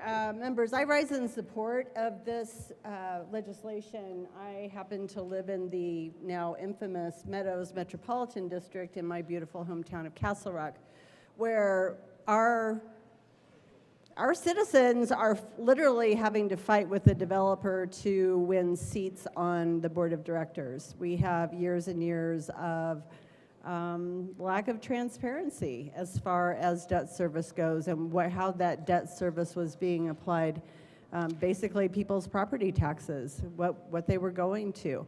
And so I agree with transparency. I think it's critical for the trust that we need to garner as government entities. So I want to say thank you to the bill sponsor for bringing this legislation. Thank you. Is there further discussion on HB 251219? Seeing none, the question before us is the adoption of HB 1219. All in favor, please say aye. Aye. All opposed, no. Once again, the aye has it, and HB 1219 is adopted. Okay, Mr. Majority Leader. Thank you, Madam Chair. I move to proceed out of order to take up House Bill 1272. Thank you. The motion before us is to take up HB 251272 out of order. All in favor, please say aye. Aye. All opposed, no. The ayes have it. We will proceed out of order to take up 1272. Mr. Schaffler, will you please read the title of HB 251272? House Bill 1272 by Representatives Byrd and Basnicker and Senators Coleman and Roberts concerning housing. Thank you. Senator Roberts. Thank you, Madam Chair. I move House Bill 1272 and the Local Government and Housing Committee report. Thank you. To the committee report. Who would like to speak about that? Senator Roberts. Thank you, Madam Chair. We adopted several amendments in the Local Government and Housing Committee report that reflected ongoing stakeholder work with the home builders, with trial attorneys, and with homeowners groups that helped address some of those concerns. I'll leave it there unless folks have questions and ask for an aye vote. Thank you. Any further discussion on the Local Government and Housing Committee report? Seeing none, the question before us is the adoption of the Local Government and Housing Committee report. All in favor, please say aye. Aye. All opposed, no. The ayes have it. The committee report is adopted. There is amendment at the desk. Mr. Schaffler, will you please read L050? Amendment L050, amend the Senate Local Government. Mr. President. I couldn't hear you. Mr. President. Oh, yes. Origis James. Thank you very much, Madam Chair. I move L50 to 1272. Okay, that is the proper motion. Please tell us about L050. Thank you very much, Madam Chair. Members, this amendment makes some technical changes and adjusts language to address issues raised by different stakeholders. First, it makes a correction and replaces the word claim with defect because a claim does not cause damage, but a defect does. Next, it clarifies when the builder needs to certify in writing that the project is under this program. Then we are making a small expansion on whom is allowed to conduct the third-party inspections. If an insurance company that holds general liability policy for the project already has an inspector inspecting the construction of the project, and the inspector in their inspection meets all the requirements detailed in the bill, then that inspector can qualify as a third-party inspector under the bill. We are making this change because insurance companies have a vested interest in making sure these projects are high quality and defect-free otherwise. They are on the hook to pay out claims. Therefore, we feel good that this small expansion within the third-party definition still meets the strong standard, and we are laying out in this bill while providing an additional way the builder can meet the requirements under this program. Next, we needed to clarify how the notice of participation in the program is recorded. And then lastly, in the bill, we identify several types of actual damage that a homeowner cannot assert a claim for. We're striking a long phrase that we included in the bill and replacing it with the more direct and easier to understand term, actual damage to real or personal property. We are doing this at the request of both the home builders and advocates for homeowners. We ask for an aye vote on L50. Thank you. Is there further discussion on L050? Seeing none, the question before us is the adoption of L050 to HB 1272. All in favor, please say aye. Aye. All opposed, no. The ayes have it, and L050 is adopted. To the bill, Senator Coleman. Thank you very much, Madam Chair. We renew our request for an aye vote on this bill. Thank you, Senator Weissman. Thanks, Madam Chair. I know that doing bills on this subject are about as much fun as trying to build on expansive soil. Nonetheless, one foundational question. I think on page 12, sub 8, there are provisions about defenses that can be asserted, and the language says that a construction professional may be immune in certain circumstances. I'm used to thinking about immunity, say, in a government immunity context, and a little bit less so in the sense of civil litigation. I mean, maybe we can articulate the statutory elements of a defense, or a burden-shifting analysis even, or reasons why liability might not attach to one party who's been impled. But immunity is just interesting to me in this context, and I wonder if either sponsor could unpack that a little bit more specifically, because there are contexts in which an assertion of immunity and a ruling one way or the other on that in other contexts can give rise to an interlocutory appeal on that question. And then when you do that, you're going to freeze the litigation at the trial court level, and that might militate against the goal of expedient resolution here. So would love to hear what's intended. Thank you. Senator Roberts. Thank you, Madam Chair, and thank you to the good senator from Aurora for the question. So I think the answer to your question, or at least a response, is the immunity or the affirmative defense that the bill creates is what we're talking about here. And it's if you participate in the program. No home builder is required to participate in the program that the bill creates, the multifamily construction incentive program. But if you do participate in the program, that means that as you have built the units or the development, that you have gone through more inspections than a typical development that did not go through the program, and so therefore you are qualified for certain affirmative defenses or statutes of repose on certain types of work. So nobody's required to participate in the program. Anybody can participate in the program, and we believe that participating in the program provides a more robust and quality product that will not face such litigation that are then building that is done outside of the program. But as a sort of condition on participating in the program, you do enjoy some of those legal affirmative defenses or ways to avoid litigation while still fixing the problem prior to getting to the litigation phase. Thank you. Senator Weissman. Thank you. Appreciate the answer. Do appreciate the voluntary nature of the program as it's been amended as it comes to the Senate floor at this point. I guess narrowly then, do we mean a simple affirmative defense that can be asserted? I guess let me put it this way. Is it intended that an interlocutory appeal could be taken on the question of the mechanism we just referred to, and the senator spoke to it, I think simultaneously in terms of immunity or an affirmative defense? I guess whatever we call it, is it intended that an appeal could be taken at that point, or are we going to do the usual thing, wait till we get to the end of the whole matter, and then appeals would be taken by whatever party? Senator Roberts. Thank you, Madam Chair. Thank you to the senator from Aurora. I believe the answer is if you're participating in the program, the bill, and if it becomes law, sets forth a process where you need to exhaust other options before you get to the point of an appeal, and such appeal would have to happen at the conclusion of the process that the bill sets forth. Thank you. Is there further discussion on HB 25-1272? Seeing none, the question before us is the adoption of, oh, did you have something, Senator Carson? Yes. Thank you, Madam Chair.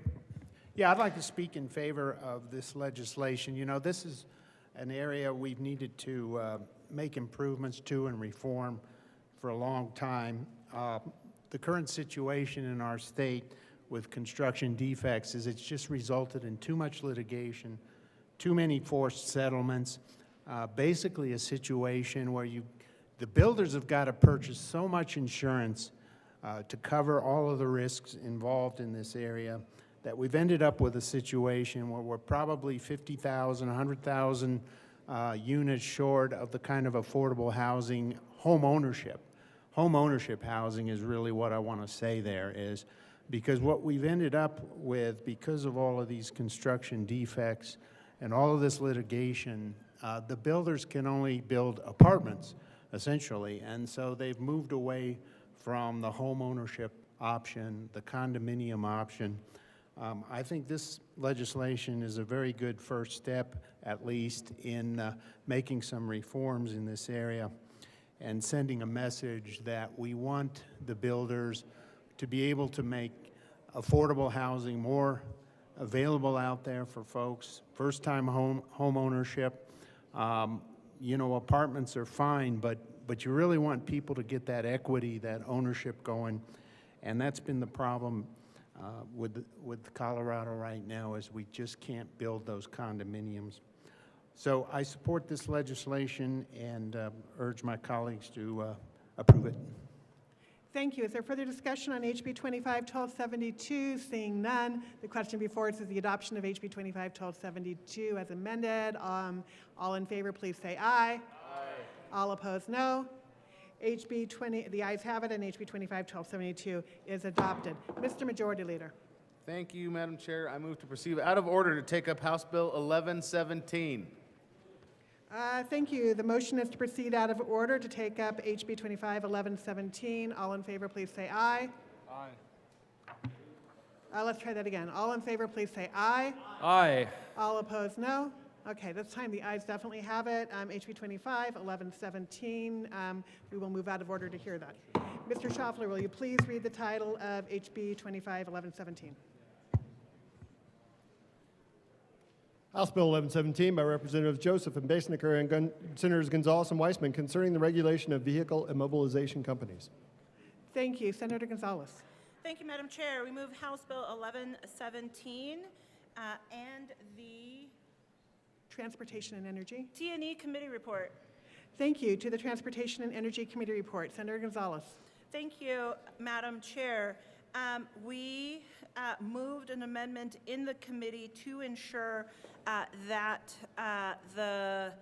clarifying the requirements for the company to maintain and file with the PUC certain documents related to financial responsibility. Ask for an aye vote. Thank you. Is there further discussion on the committee report? Seeing none, the question before us is the adoption of the Transportation and Energy Report to HB 25-1117. All in favor, please say aye. Aye. Aye. All opposed, no. The ayes have it. The committee report is adopted. To the bill, Senator Gonzalez. Thank you, Madam Chair. Colleagues, this bill puts forward an expanded and clarified definition of booting. Sometimes you may have heard these different companies called either booting companies, boots, barnacles, all of these different immobilization devices that exist for vehicles.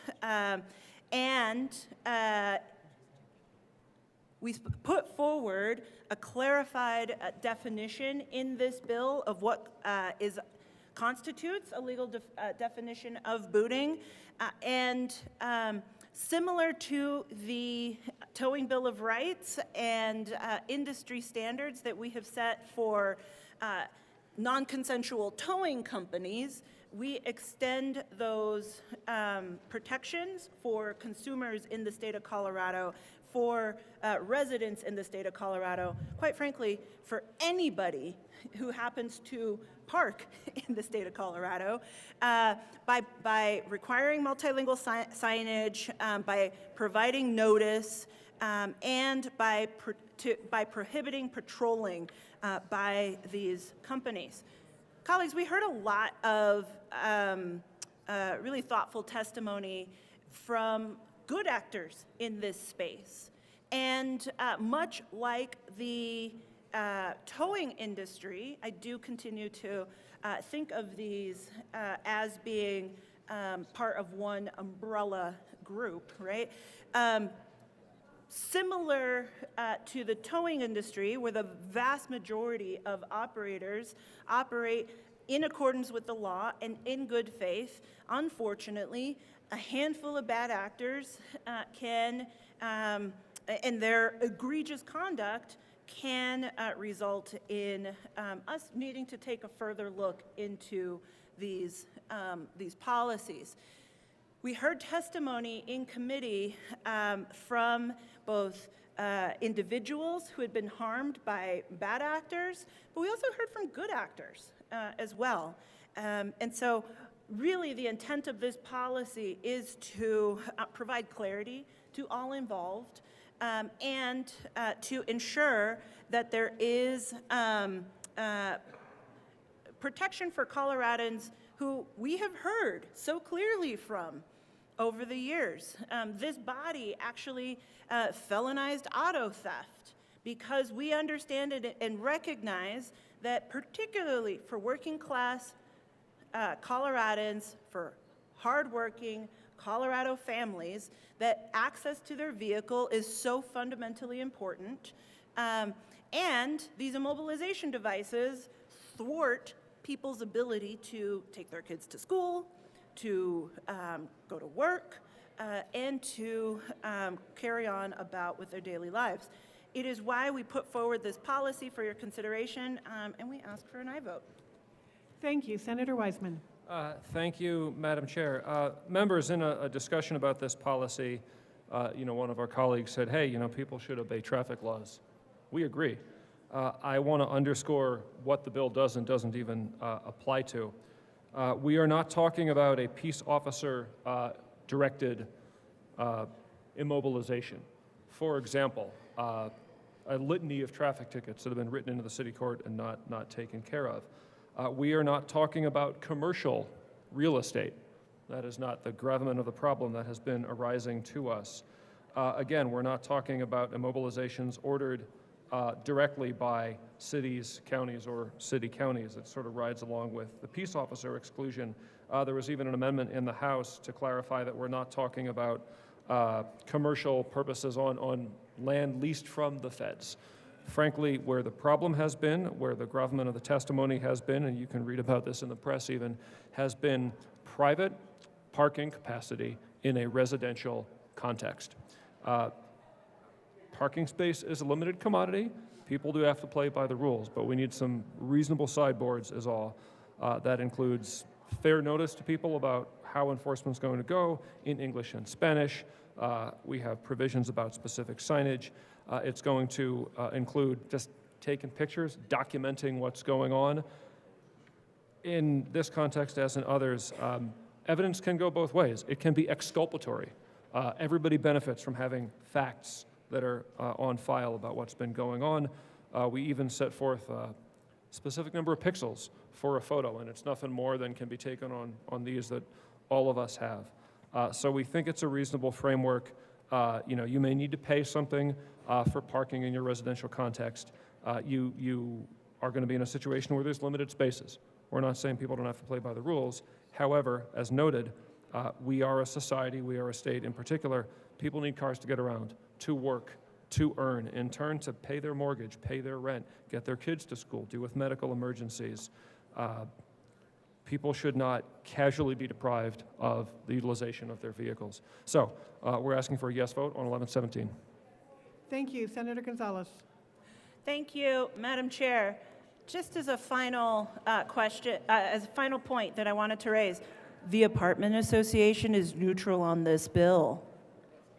Ask for an aye vote. Thank you. Further discussion, Senator Sullivan.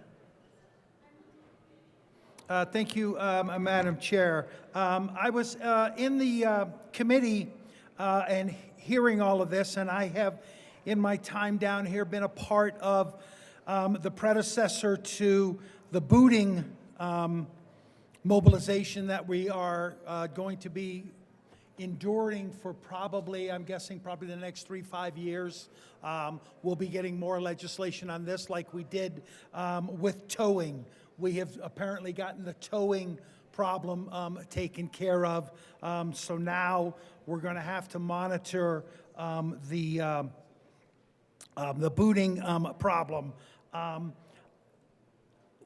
When I was processing through everything that I had heard, my hope would be that the Avon Chamber of Commerce was listening in and kind of had been a part of the conversation, because listening to the companies that do the booting in Avon, apparently those of us here in the city who come up there are only traveling to Avon to take their parking spaces. We have no other reason to go there than to find a place for our car to park.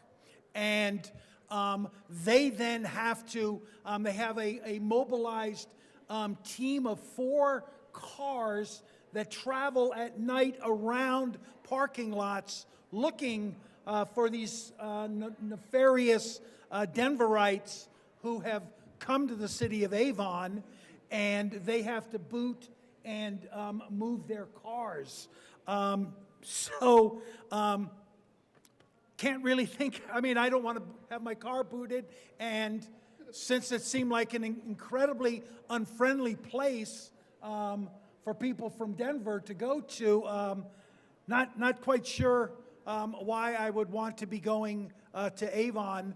There's clearly not enough parking there, and there's this band of companies that are looking to boot everybody who doesn't appear to be a local. So be careful when you go to Avon, okay? And support this bill, and I'm confident this is the first of many booting bills we will be seeing here in both this chamber and the lower chamber in the next couple of years, because this, quite frankly, is a problem. Thank you. Thank you. Is there further discussion on HB 251117? Seeing none, the question before us is the adoption of HB 251117. All in favor, please say aye. Aye. All opposed, no.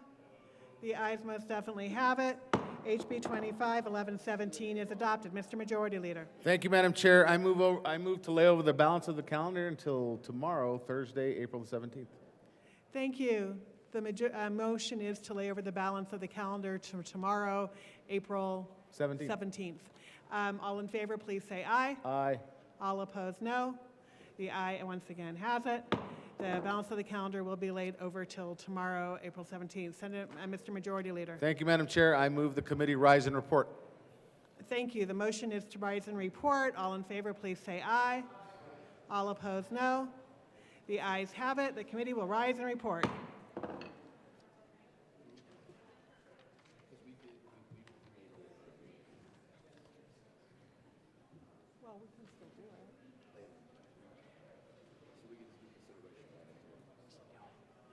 I know, huh? I would like to do that too, but I'm not in charge. You think I am?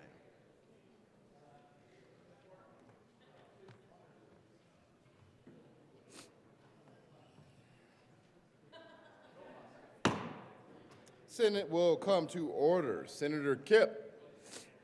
Thank you, Mr. President. The committee has met and had a number of bills under consideration. Will the clerk please read the report? April 16, 2025. Mr. President, your committee of the whole begs leave to report has had under consideration the following attached bills, being the second reading thereof, and makes the following recommendations thereon. Senate Bill 158, as amended, passed on second reading in order to engrossed and placed on the calendar for third reading and final passage. House Bill 1154, as amended. House Bill 1219, as amended. House Bill 1272, as amended. House Bill 1117, as amended, passed on second reading in order to revise and place on the calendar for third reading and final passage. House Bill 1283, Senate Bill 30, Senate Bill 155, laid over until April 17, 2025, and retaining their place on the calendar. Senator Kipp. Thank you, Mr. President. I move the report. The motion is the adoption of the committee of the whole report. Are there any no votes? With a vote of 32 ayes, 0 noes, 0 absent, 3 excused, the committee of the whole report is adopted. Senate Bill 158, as amended, passed second reading in order to go to place on the calendar for third reading and final passage. House Bill 1154 is amended. House Bill 1219 is amended. 1272 is amended. 1117 is amended. Passed the second reading in order to revise and place on the calendar for third reading and final passage. House Bill 1283, Senate Bill 30, Senate Bill 155, laid over until 4/17/2025 and retaining their place on the calendar. Consideration of House amendments to Senate bills. Mr. Schaffler, please read the title, to Senate Bill 006. Senate Bill 006 by Senator Roberts and Representatives Rittenell and Bradfield concerning authorization for the state treasurer to invest state money for the creation of affordable for-sale housing in the state. Senator Roberts. Thank you, Mr. President. I move that the Senate concur with House amendments to Senate Bill 6. Discussion. Senator Roberts. The House accepted one amendment in conjunction with conversations with the state treasurer to make it clear that reinvestment into this pilot program can only happen after the treasurer has received at least 50% of the repayments. Further discussion. Seeing none, the motion is the Senate concur with House amendments to Senate Bill 6. Are there any no votes? Senators Bridges. No votes on concurrence. With a vote of 31 ayes, 1 no, 0 absent, and 3 excused, the motion is adopted. Senator Roberts. Thank you, Mr. President. I move for the repassage of Senate Bill 6. Any discussion? Seeing none, the motion is the repassage of Senate Bill 6. Are there any no votes? Senators Simpson, Rich, Pelton B. Oh, there's a senator in the gallery that I can't call on. Senator Liston. Mr. Minority Leader. Kirkmeyer. There's a GIF we could pull out. Bright. Carson. Pelton R. Mr. Minority Leader. Seeing no Senator Pelton B. Are there other no votes that haven't already voted? Why am I doing this? Any other no votes? Oh, wow. Please add Senator Baisley as a no vote on concurrence and repassage of Senate Bill 006. Oh, and Senator Frizzell. With a vote of 21 ayes, 11 noes, 0 absent, 3 excused, Senate Bill 6 is repassed. Co-sponsors.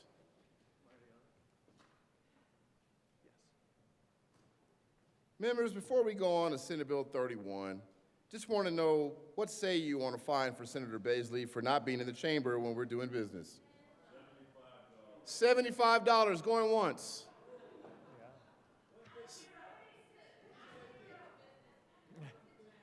Senator Baisley will be fined $5 for having to run downstairs just to vote. Thank you very much, Senator Baisley. You can pay the secretary, who I still owe money to. Mr. Schaffler, please read the title to Senate Bill 31. Senate Bill 31 by Senator Roberts and Representatives Velasco and concerning government agency assistance and services related to wireless communication. Senator Roberts. Thank you, Mr. President. I move that the Senate concur with House amendments to Senate Bill 31. Discussion, Senator Roberts. Thank you, Mr. President. In the House, they continued some conversations with the alerting authorities and made some technical changes to help with the administration of the bill. Ask for an aye vote. Senator, for discussion, the motion is that the Senate concur with House amendments to Senate Bill 31. Are there any no votes? With a vote of 32 ayes, 0 noes, 0 absent, 3 excused, that motion is adopted. Senator Roberts. Thank you, Mr. President. I move for the repassage of Senate Bill 31. Any discussion? Seeing none, the motion is the repassage of Senate Bill 31. Are there any no votes? Senators Baisley, Pelton R., Bright. With a vote of 29 ayes, 3 noes, 0 absent, 3 excused, Senate Bill 31 is repassed. Co-sponsors.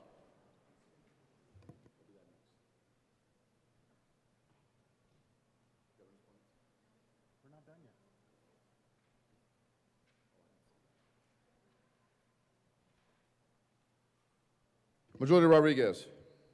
Thank you, Mr. Chair. I move to lay over on consideration of House Amendment Senate Bills 83 until Monday, April 21st. The motion is lay over Senate Bill 83 on consideration of House Amendment Senate Bills. All those in favor say aye. Opposed, no. The ayes have it, and Senate Bill 83 will lay over until 4/22 for consideration of House Amendments to Senate Bills. Mr. Schaffler.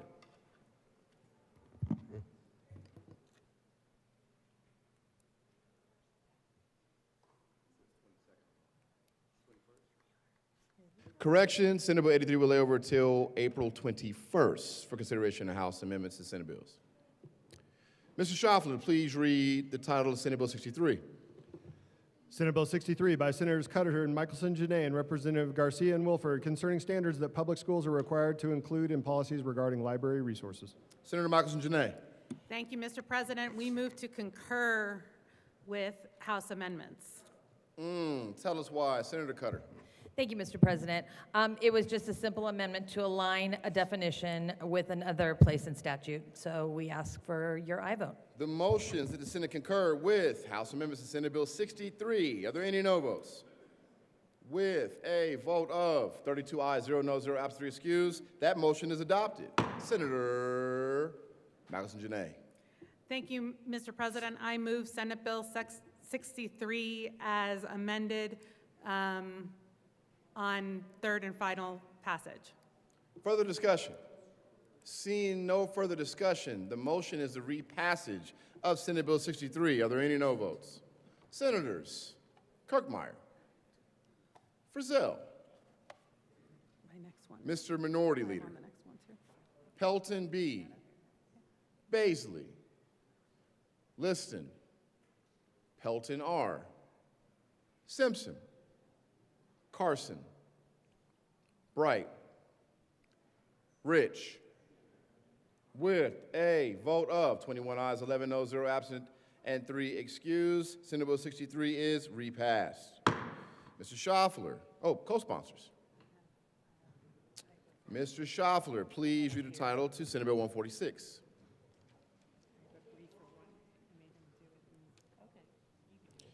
The vote, one second, Mr. Schaffler. The vote count on Senate Bill 63 repassage. Yes. Senator Liston was asking for the, okay, we'll print it for you. Mr. Schaffler, please read the title of Senate Bill 146. Senate Bill 146 by Senators Rich and Michelson Janae and Representative Hartsook and Lukens concerning alignment of fingerprint-based criminal history record check laws with federal requirements. Senator Rich. Thank you, Mr. President. I move that the Senate concur with House amendments to Senate Bill 146. Please tell us why, Senator Michelson Janae. The CBI was able to socialize with the FBI the version of this bill that passed the Senate, and they provided some guidance on language we needed to change. There were 2 House amendments, and most of the changes were made to the section that establishes the umbrella policy that permits locals to establish their own background check policies. The bill remains by all accounts in alignment of statutes to ensure Colorado can complete required background checks currently in law. I ask for an aye vote on concurrence. Seeing no further discussion, the motion is the Senate concur with House amendments to Senate Bill 146. Are there any no votes? With a vote of 32 ayes, 0 no, 0 absent, 3 excused, that motion is adopted. Senator Michelson Janae. Thank you. I move for repassage of Senate Bill 146 as amended. Discussion. Seeing none. The motion is the repassage of Senate Bill 146. Are there any no votes? Seeing no further votes, with 32 ayes, 0 no, 0 absent, 3 excused, Senate Bill 146 is repassed. Co-sponsors. Mr. Schaffler, please read the title of Senate Bill 152. Senate Bill 152 by Senators Frizzell and Michelson Janae and Representative Garcia-Sander and Foray concerning requirements for healthcare practitioner identification. Senator Michelson Janae.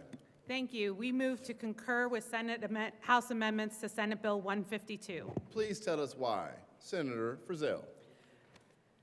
Thank you, Mr. President.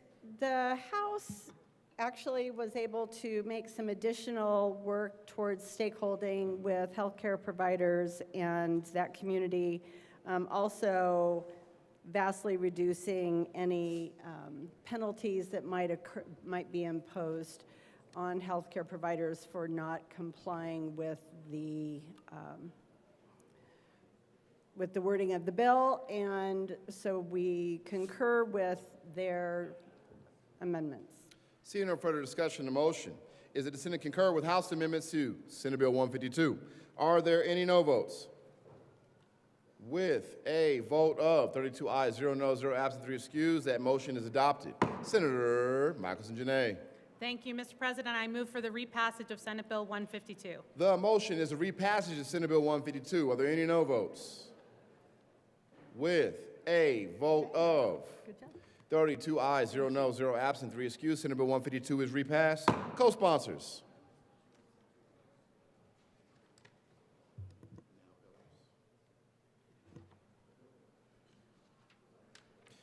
Consideration of governor's appointments consent calendar. Mr. Schaffler, please read all the appointments listed on the consent calendar.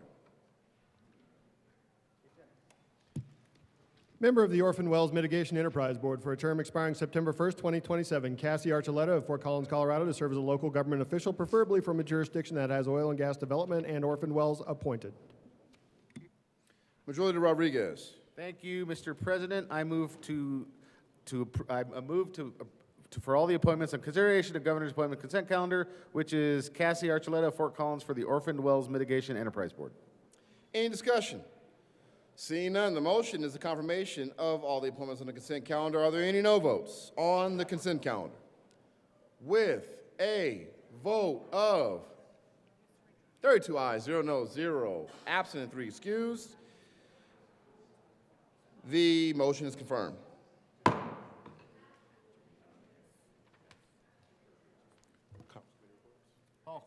Okay. Consideration of conference committee reports. Mr. Schaffler, will you please read the title of Senate Bill 199? I hear you. We'll take a senatorial 5. Oh, we have to set up a system?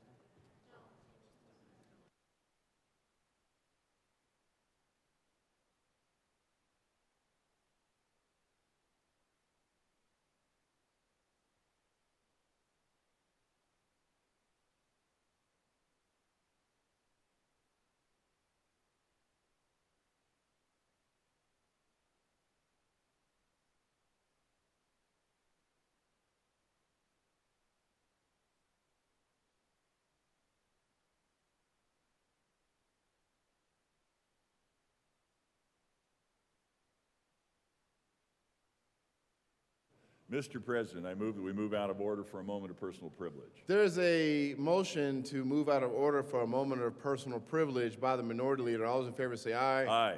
Opposed, no. No. Wow. The ayes have it, and that motion is adopted. Mr. Minority Leader. Thank you very much, Mr. President. Colleagues, the honey badger is in the house. Former Secretary of State Scott Gessler and a cadre of students from a school, an elementary school associated with Denver University, are here. I would like you, if you would, please to welcome the former Secretary of State and the very insightful, bright and shiny faces of the children from, and I'm looking very quickly here to find it, Ricks Center at Denver University. Students, please stand up and be recognized. Colleagues, Mr. President, thank you very much. Welcome to the Senate. Mr. Schaffler, consideration of conference committee reports. Will the clerk please read the title of Senate Bill 199? Senate Bill 199 by Senators Lundin and Rodriguez and Representatives McCluskey and Puglisi concerning suspending legislative interim activities and in connection therewith reducing an appropriation. Mr. Majority Leader. Thank you, Mr. President. I move that the Senate adopt the first committee report of the Senate, of the Joint Conference Committee. Great. Any discussion? Mr. Majority Leader. Yes, colleagues. The bill as left this chamber was right and correct, while in the House they reversed some of the work we did and then appropriately took the fiscal note out of the bill to put it in the long bill where it belongs. So we had to go to conference committee and fix what we changed here and left the part of the money that was supposed to be in the budget. And so the bill is as it left here, but the money was put into the long bill. Mr. Minority Leader. I agree with everything the Majority Leader just said. More completely. Broken clock. There we go. Twice a day. More completely, this is the Koyak bill. The policy that we agreed to in the Senate was muddled, made unclear in the House. However, the money necessary to reach the agreement that we reached here in the Senate was put on in the House, hence the need for a conference committee. We melded together the perspectives of both bodies, funding the agreement that was settled upon here in the Senate. That's what this conference committee report does. Seeing no further discussion, the motion is for the adoption of the first report of the first conference committee on Senate Bill 199. Are there any no votes?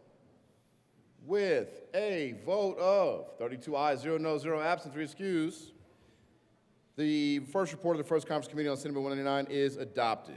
Senator, Mr. Majority Leader. Thank you, Mr. President. I move for the repassage of Senate Bill 199. Any discussion? Seeing none, the motion is for the repassage of Senate Bill 199. Are there any no votes? There is a no vote. Senator Rich. With a vote of 31 ayes, 1 no, 0 absent, and 3 excused, Senate Bill 199 is repassed. Co-sponsors. I